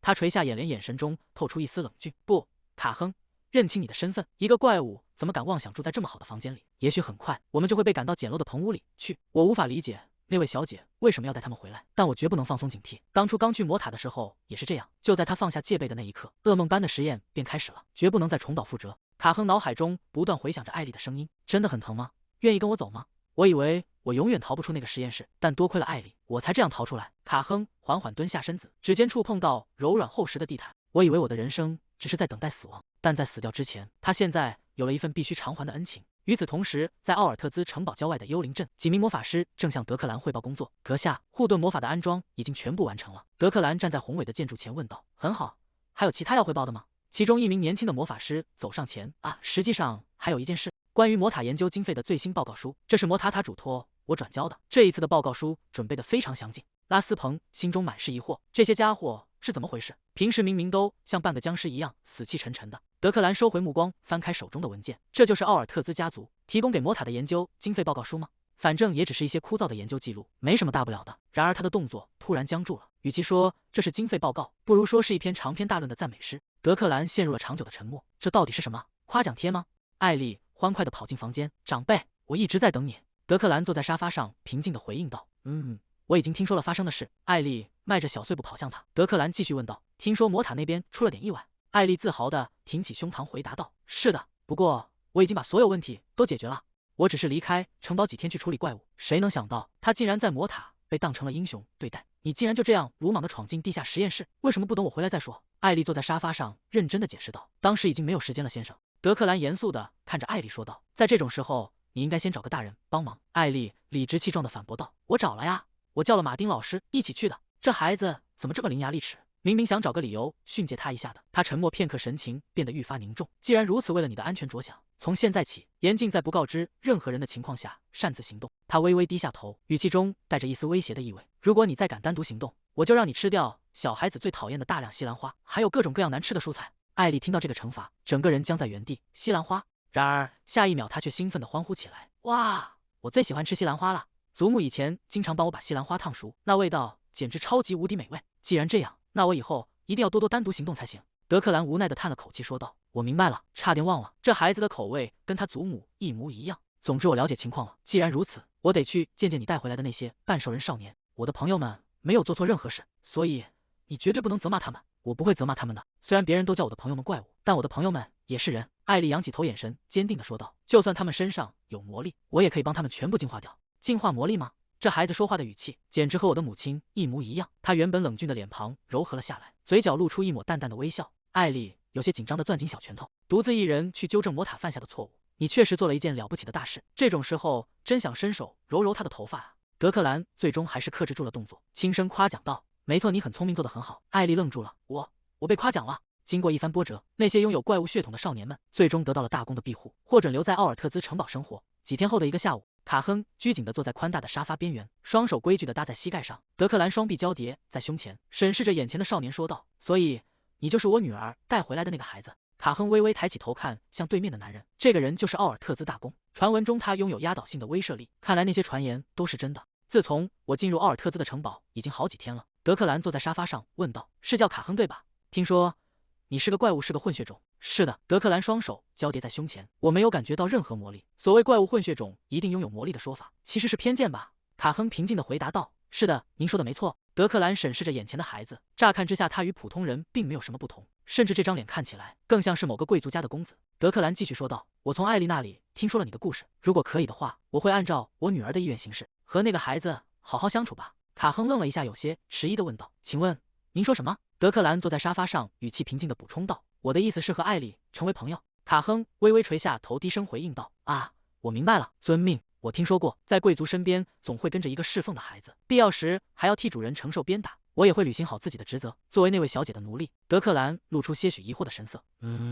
我听说你才7岁，说话的方式倒一点也不像这个年纪的孩子。”他靠在沙发背上继续说道：“艾丽说她想和你亲近，我也知道你们并非什么危险的存在，所以做一个普通的朋友就足够了，而不是奴隶。这里不会有任何变形。”卡亨愣在原地，有些不敢置信地问道：“那么您的意思是让我像普通朋友一样陪着他吗？”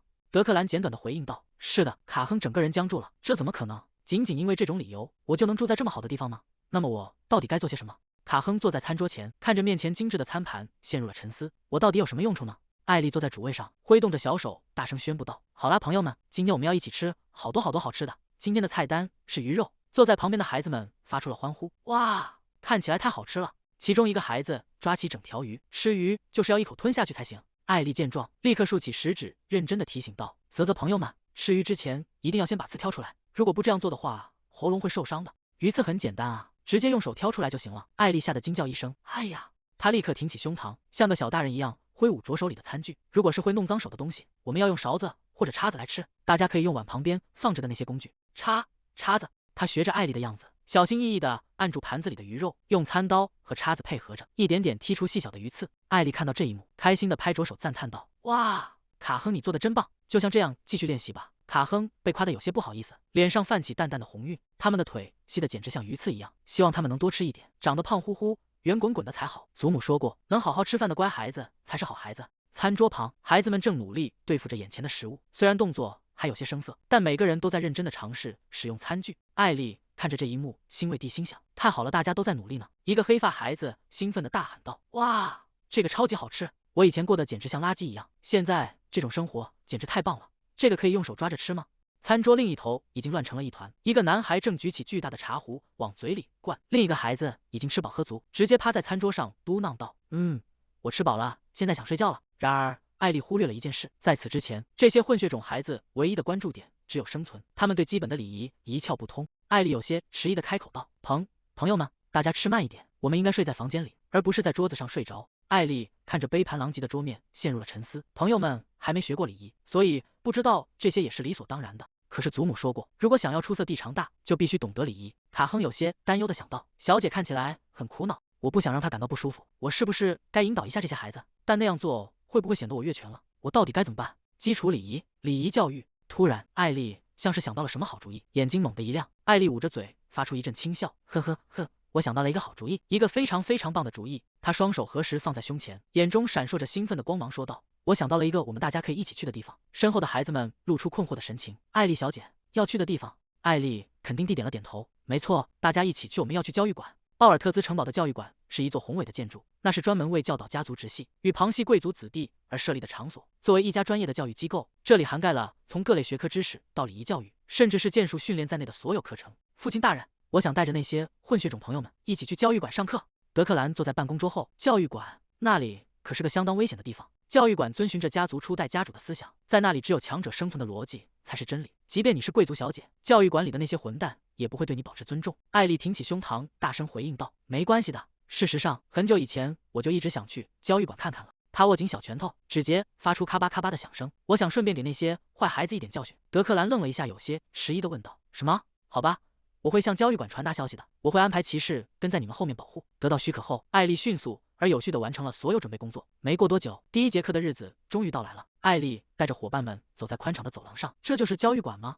教育馆是那种会挨鞭子的地方吗？艾丽猛地转过身，挥动着小手，大声反驳道：“天哪，当然不是，那是大家聚在一起学习礼仪的地方。”哇！真不敢相信，我们竟然要去学习知识了啊！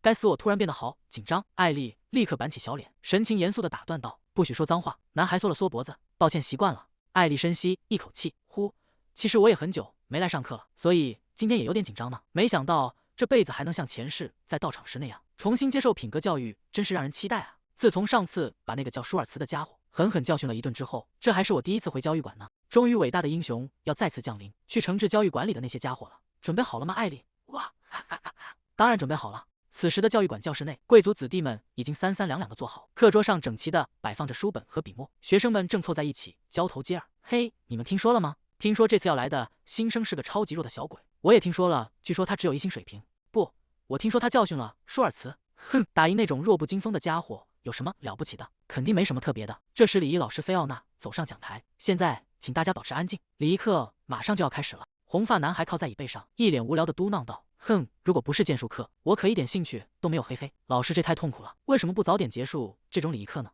菲奥娜老师看着这群顽劣的学生，无奈的叹了口气，到底该拿这些孩子怎么办才好？就在这时，教室门被猛地推开，伴随着轻快的脚步声，一个响亮的声音传遍了整个房间：“大家好！”艾丽迈着自信的步伐走进教室。我叫艾丽，今年5岁，是这次新来的学生。从今天开始，我要和身边的这些朋友们一起上课，请大家多多关照。教室内顿时响起了一阵嘈杂的议论声，学生们纷纷转过头，好奇地打量着这位新来的小姐和她身后那些陌生的面孔。红发男孩皱起眉头，神色不善地盯着台上的艾丽。在教育馆一起学习，我也希望能在这里交到很多朋友。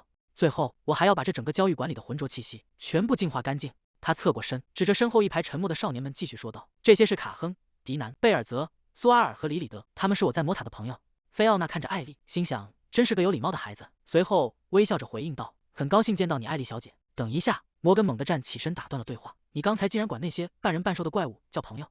你真的要让我们和这些东西一起上课吗？简直不可理喻！”他将书扔向卡亨。摩根的话音刚落，教室里响起了其他人的附和声：“没错，和奴隶一起上课太恶心了。听说这些半人半兽的家伙身上会散发出魔气。”艾丽张开双臂挡在朋友们身前，大声呵斥道：“你们太没礼貌了！半魔人根本不会散发魔气，那是极其恶劣的偏见。”艾丽挺起胸膛说道：“大公爵也曾亲口说过，教育厅看重的是能力而非血统。我的朋友们虽然是半魔人，但他们都拥有出色的能力。根据初代家主的遗愿，只要是强者就有资格在教育厅上课。难道我说错了吗？”面对艾丽的质问，原本喧闹的教室陷入了死寂。摩根咬着牙坐回位子上，不甘心地发出啧的一声。菲奥娜愣在原地，没想到他竟然能彻底掌控住局面。在我还没来得及介入之前，他就已经用言语镇住了那些孩子。这位小姐或许比我想象中还要聪明。他轻轻拍了拍手，打破了教室里的沉默。好了，自我介绍就到此为止吧。接下来我们要不要通过测验来一起学习礼仪呢？好，学生们齐声回应道。艾丽立刻回到座位坐好。教育厅的礼仪课会是什么样子的呢？希望内容能难一点，这样我就能学到更多东西了。片刻之后，艾丽坐在座位上，脸上的期待逐渐凝固。菲奥娜指着黑板上的题目说道：“现在开始第一道测验。如果有一位背着行李的老爷爷路过，你们应该怎么做？”黑板上列出了3个选项：1攻击他，2抢走他的行李，3帮他拿行李。一名学生猛地举起手喊道：“正确答案是第1个。”不对，是第2个。另一个学生大声反驳。艾丽呆呆地看着周围，这真的是个问题吗？老师，这道题太难了。台下的学生们纷纷抱怨起来。艾丽听着周围的议论，心中满是荒谬感。难？这明明太简单了。一名棕发女孩笑着说道：“这有什么难的？肯定是选2抢走他的行李啊！行李里面说不定藏着什么宝贝呢。”不，那老头可能是怪物伪装的。另一个男孩一脸严肃地争辩道：“所以正确答案绝对是第1个，先攻击他准没错，没错就该先打他一顿，看看他有什么反应。”周围的学生们纷纷起哄。艾丽听得目瞪口呆，整个人陷入了巨大的冲击中。坐在旁边的卡亨转过头，低声唤道：“小姐，正确答案应该是第1个，攻击他对吧？因为万一对方是怪物伪装的，那后果将不堪设想。”艾丽难以置信地看着卡亨：“不，那样的话世界会毁灭的。”菲奥娜看着乱成一团的教室，还有其他意见吗？艾丽高高举起右手，急切地喊道：“我有不同意见。”坐在后排的摩根冷哼一声，斜着眼看向艾丽，眼神中充满了挑衅。他随手揉皱了一张纸，猛地朝艾丽扔了过去，纸团精准地砸在卡亨的手臂上。艾丽回过头，看到摩根正一脸坏笑地盯着他，手里还掂着另一个纸团。饼干感到一阵烦躁，这里的氛围简直糟透了。他深吸一口气，双手用力撑住桌面，这样下去根本没法好好上课。老师，对不起，请先暂停一下测验。他的眼神变得异常冰冷，周身散发出令人胆寒的压迫感。我有话要对同学们说。是谁？是谁在课上捣乱？摩根双手枕在脑后，一脸挑衅地回应道：“是我做的，那又怎样？为公主殿下，别理那个像稻草人一样的老师了，来跟我打一架吧。”艾丽沉默地转过头，只是静静地注视着摩根。艾丽转回身，语气平静地说道：“打扰一下，现在是上课时间吧？”什么？摩根愣住了。艾丽继续说道：“请集中注意力听课，你这样会让老师很为难的。”菲奥娜站在讲台上，有些局促地举起双手，附和道：“对，没错，请大家集中注意力。”艾丽重新看向黑板，大声宣布道：“那么我要回答刚才的测验了。”摩根气得满脸通红，可恶，那个小鬼居然敢无视我！艾丽完全没有理会身后的动静，清脆地给出了答案。正确答案是3号。如果老爷爷背着沉重的行李，就应该帮他拿，这就是正确答案。测验环节在艾丽压倒性的胜利中落下了帷幕，成绩单很快公布在黑板上。第1名是艾丽，而第2名空缺。菲奥娜感动得流下了眼泪，这还是第一次有人答对这道题。随着下课铃声响起，紧张的课程终于告一段落，教室内外恢复了宁静，迎来了休息时间。嘿，那边那个怪物和那个小不点。摩根快步跑向走廊里的艾丽和卡亨，艾丽猛地转过，生气鼓鼓地反驳道：“卡亨才不是怪物！”摩根学着艾丽的语气，小声重复道：“卡亨才不是怪物。”摩根在2人面前停下脚步，一脸不爽地质问艾丽：“刚才在教室里，你故意无视我对吧？”“听好了，我的名字叫摩根，是这个班里最强的人。”艾丽面无表情地看着他：“啊，是吗？所以你到底想干什么？”摩根露出一抹挑衅的笑容：“你跟我打一架，输的人要当赢的人的小弟。”原本因为自己是旁系血统而被无视，正觉得心烦意乱，没想到竟然送上门来这么一个绝佳的诱饵。只要把这个小丫头收服，以后的日子肯定会更有趣。他很清楚进入教育厅时每个人都必须遵守的誓约，那份古老的卷轴上写得清清楚楚，如果有人将教育厅内部的冲突带到外面，就会受到初代大公爵的诅咒。换句话说，只要在教育厅的范围内，就算他怎么欺负这个新来的女孩，也不会受到任何惩罚。摩根想到这里，忍不住放声大笑起来。下一节课正好是实战课，真是完美的时机。他张开双臂，得意洋洋地对艾丽喊道：“就算你在训练场上吓得哭出来，也不会有任何人去帮你的。到时候我想怎么打就怎么打。”天哪，这家伙比我想象中还要胆小卑劣。在前世我也遇到过这种家伙，虽然我用技术让他们全部跪地求饶了，但是如果放任这种性格恶劣的家伙不管，他迟早会闯出大祸的。艾丽抬起头，直视着摩根那张写满得意的脸。好啊，我接受你的挑战，是时候重新整顿一下这里的纪律了。与此同时，实战课教官盖林正穿过走廊向教室走去。听说奥尔特兹家族的小姐今天要来，菲奥娜老师似乎对她评价很高，一直在夸奖那个孩子有多么聪明。毕竟她是那位在没落南方安息的大公爵的小女儿，或许她确实很懂礼仪，但是那个娇生惯养的小姐恐怕很难跟上高强度的实战训练吧。当她踏入训练场时，眼前的景象却让她吃了一惊。这些孩子今天怎么转性了？居然这么安静。训练场中央，艾丽已经换上了干练的紫色练功服，站在她对面的是摩根，他同样换好了训练服，正一脸严肃地盯着艾丽。盖林快步走上前问道：“孩子们出什么事了？”一名扎着麻花辫的女孩赶紧转过头，将食指竖在唇边，对他做了个噤声的手势。嘘，老师请保持安静，那2个人马上就要开始对决了。盖林愣在原地，那是摩根，还有奥尔特兹家族的小姐。虽然北方的孩子习惯通过打架来交流感情，但这进展也太快了。第1天就要进行实战对决吗？如果情况变得太糟糕，我必须立刻阻止他们。摩根盯着艾丽大声宣布道：“规则很简单，先倒下的人就算输。”艾丽平静地回应道：“我明白了，那么在开始之前，让我们先向对方鞠躬行礼吧。”摩根愣了一下，随即不耐烦地吼道：“什么？直接开始不就行了？”艾丽转过身做事要离开。如果你坚持这样，那我就不跟你打了。摩根顿时慌了神，急忙挥手喊道：“啊，不行，我们说好要打一场的，我们已经约好了。”艾丽停下脚步，微微侧过头看向他：“不要耍小孩子脾气，在这个世界上，有很多事情是不会事事如你所愿的。如果你想跟我对决，就先鞠躬。”摩根咬着牙：“行了，行了，做就行了吧？这到底算怎么回事啊？”艾丽竖起食指，继续补充道：“鞠躬之后，你还必须握手，向围观的朋友们礼貌致意，最后还要向你的父母表达感激之情。”摩根瞪大眼睛喊道：“什么？”片刻之后，摩根站在场地中央，机械地重复着艾丽要求的流程。总之还有，最后妈妈，谢谢您，我都按你说的做了。艾丽满意地点了点头，说道：“很好，那么我们现在开始对决吧。”摩根重新摆好架势，终于可以教训一下这个小鬼了。艾丽深吸一口气，猛地发出一声清脆而响亮的喝声。哈！这么小的个子，声音怎么会这么大？难道这是某种声波攻击吗？必须快点结束这场战斗！我要攻击他的腿，直接把他放倒。就在摩根即将触碰到艾丽的一瞬间，艾丽的身影轻盈的一闪，瞬间消失在他的视线中。摩根扑了个空，猛地停住脚步，脸上写满了惊恐。什么时候？他是什么时候绕到我身后的？哈！艾丽发出一声短促有力的喝声，整个人如同一道轻盈的闪电，瞬间腾空而起。这个被宠坏的摩根确实跑得很快，但是我每天坚持练习基本功，我的根基远比他更扎实。艾丽在半空中俯视着下方的摩根，嘴角微微上扬，露出一抹自信的微笑，双脚重踹向他的后背。围观的学生们目瞪口呆，摩根重重地摔倒在地上，扬起了一阵尘土。艾丽双手抱在胸前，大声宣布道：“这是我的胜利！”摩根瘫坐在地上，满脸不可置信地喊道：“什么？你是说我输了？这根本不合理！你等着，我要去告诉我妈妈。”艾丽看着摩根，这些娇生惯养的孩子总是这一套词。去吧，去告诉他吧，你这个爱告状的小鬼。摩根愣住了结，结巴巴地问道：“你叫我什么？”艾丽张开双臂说道：“如果在公平公正的决斗后还要去告状，那你就是一个爱告状的小鬼。训练中心的战斗就该留在训练中心，这就是规矩。”盖林愣在原地，刚才那一脚到底是怎么回事？那种技巧根本不存在于北方的武术体系中，动作竟然如此流畅敏捷，他竟然是一位深藏不露的大师。盖林忍不住赞叹道：“艾丽小姐，你真的很强。你以前钻研过武术吗？”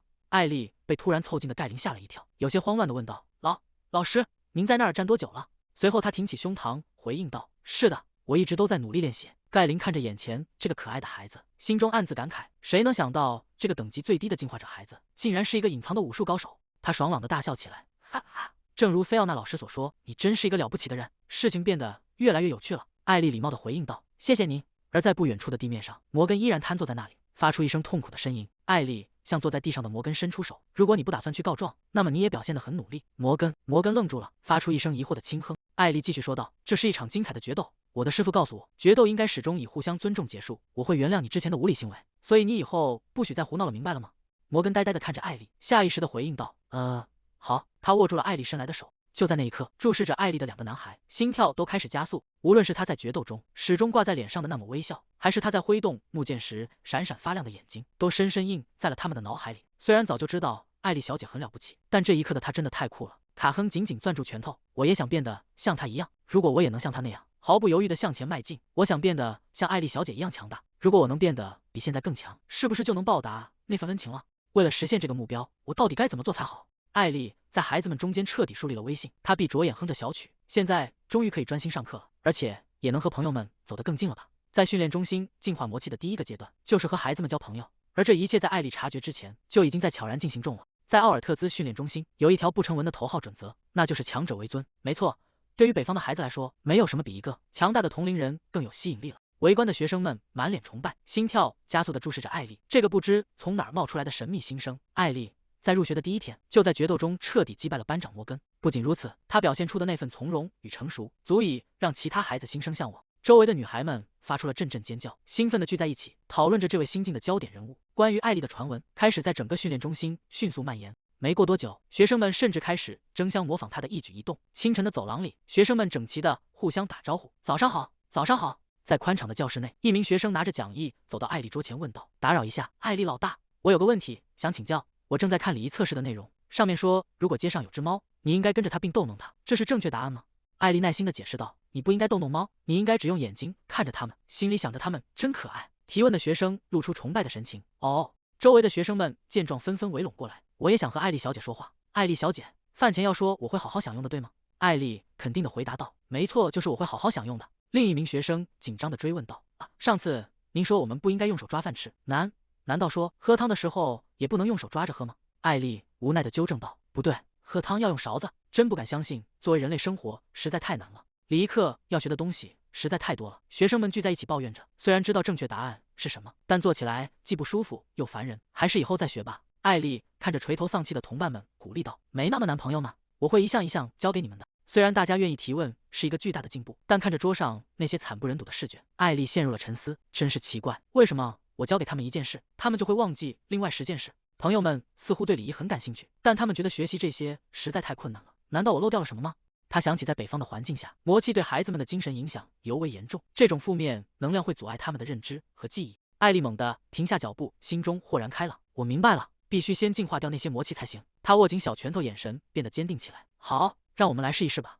艾丽闭上双眼，静静感受着周围的气息。突然，她察觉到了一丝异样。过了一会儿，艾丽捧起手中的小饼干，轻声唤道：“饼干，饼干，快醒醒！饼干打了个哈欠，睡眼惺忪的回应道：“怎么了，艾莉？我不是说过我要睡觉吗？训练中心这里实在太吵了，像我这样精致的召唤兽，在这种地方能量消耗的特别快。”艾莉抱歉的说道：“对不起，但我有件事想请教你，我想把这里的魔气全部吞掉。”饼干漫不经心的回答道：“那就直接吞掉不就好了？”艾莉看着远处打闹的孩子们，有些苦恼的解释道：“我刚才试了一下，但是孩子们跑得太快了，那些魔气也跟着到处乱窜，根本没法好好进化，所以我想一次性把它们全部吸收掉。”饼干听完后神气十足的说道：“艾莉，这有什么好纠结的？你直接用最近刚学会的那个不就行了？”艾莉眼睛一亮，现在确实是完美的时机，这种能一次性吸纳所有魔气的能力，是时候展现净化冥想的真正威力了。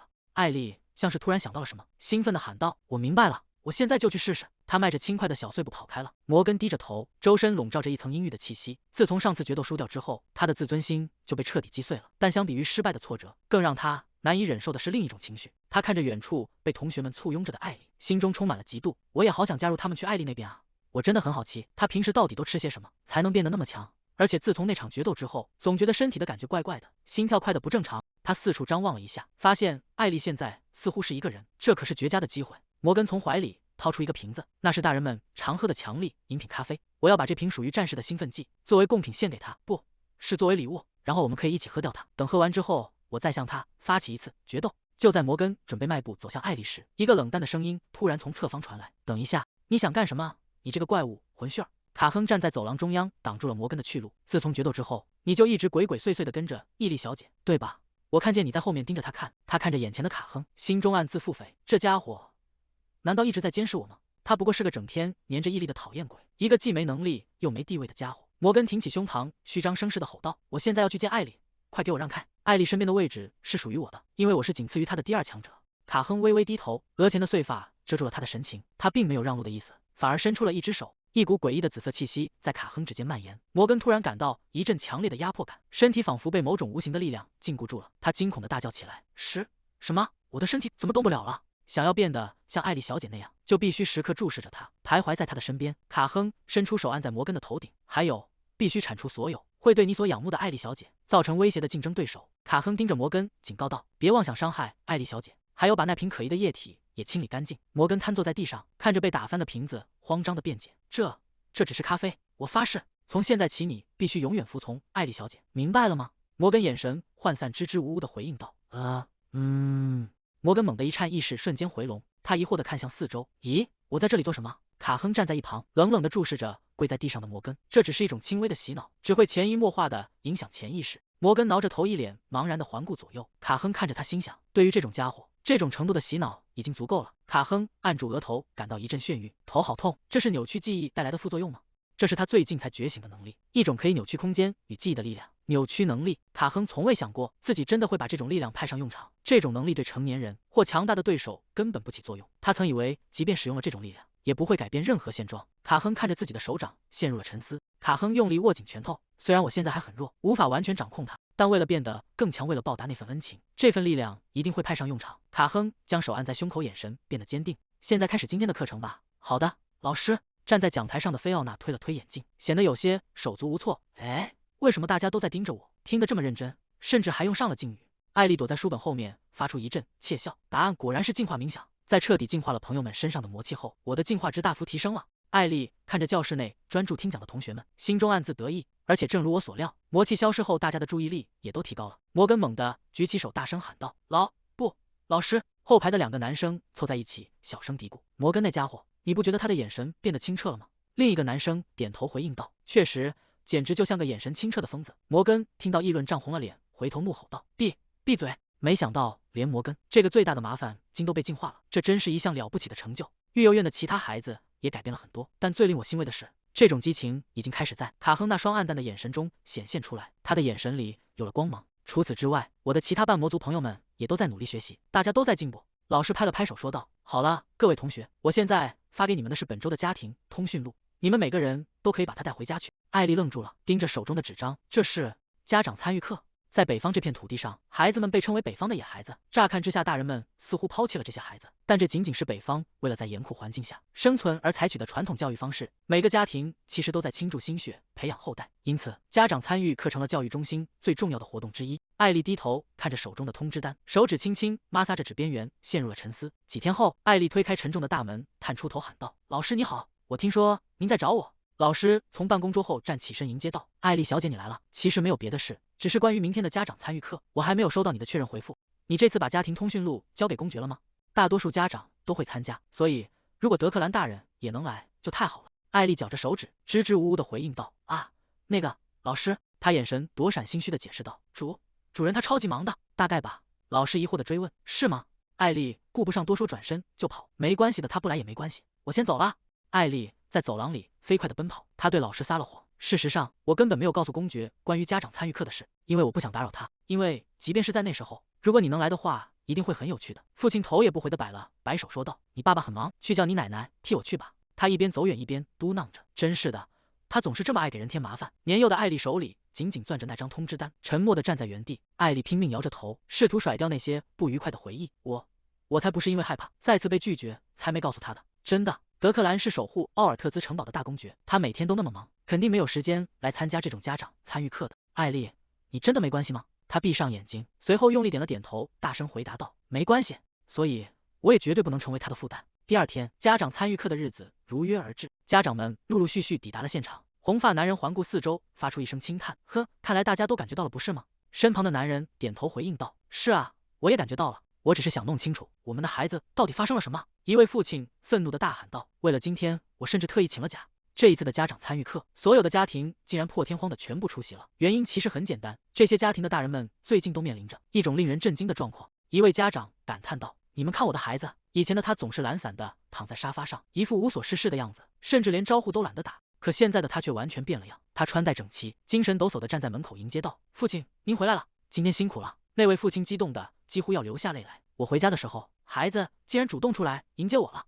另一位母亲也分享着自家的奇遇：“我的孩子竟然在房间里整理自己的东西。”还有一位家长惊恐地尖叫起来：“我的孩子竟然在看书！我的女儿竟然学会和别人分享食物了，这简直不可理喻！我的儿子也是。”这些被艾丽改变的孩子们，让北方的父母们感到前所未有的陌生。一个懂礼貌的孩子，是他们从未有过的体验。一位父亲满脸通红，神情激动地喊道：“我觉得我的嘴角不知不觉就翘起来了，这种变化实在太惊人了。”老师站在讲台上，看着台下黑压压的人群说道：“各位家长们，已经全部到齐了。”家长们个个摩拳擦掌，眼中燃烧着探求真相的火焰。今天我一定要查清楚孩子们改变的原因。爸爸、奶奶，这边。教室内充满了孩子们兴奋的呼喊声。艾丽坐在座位上，沉默不语。此时的奥尔特兹城堡会议室内，空荡荡的房间里，只有德克兰一个人坐在长桌尽头。他环顾四周，显得有些困惑：“怎么回事？大家都去哪了？”拉斯彭抱着文件走近，低声汇报道：“大人，他们全都请假了。”德克兰猛地转过头，难以置信地问道：“什么？”他看着桌上堆积如山的公文：“难道你是想说我要一个人处理完这所有的文件吗？所以他们为什么全都同时请假了？”拉斯彭翻看着手中的记录：“请稍等一下。他们全都去教育中心了。听说今天那里正在举办家长参与课。”拉斯彭小心翼翼地观察着他的神色：“大公爵，难道伊丽小姐没有告诉你吗？”德克兰微微一怔，眼中闪过一丝疑惑：“家长参与课？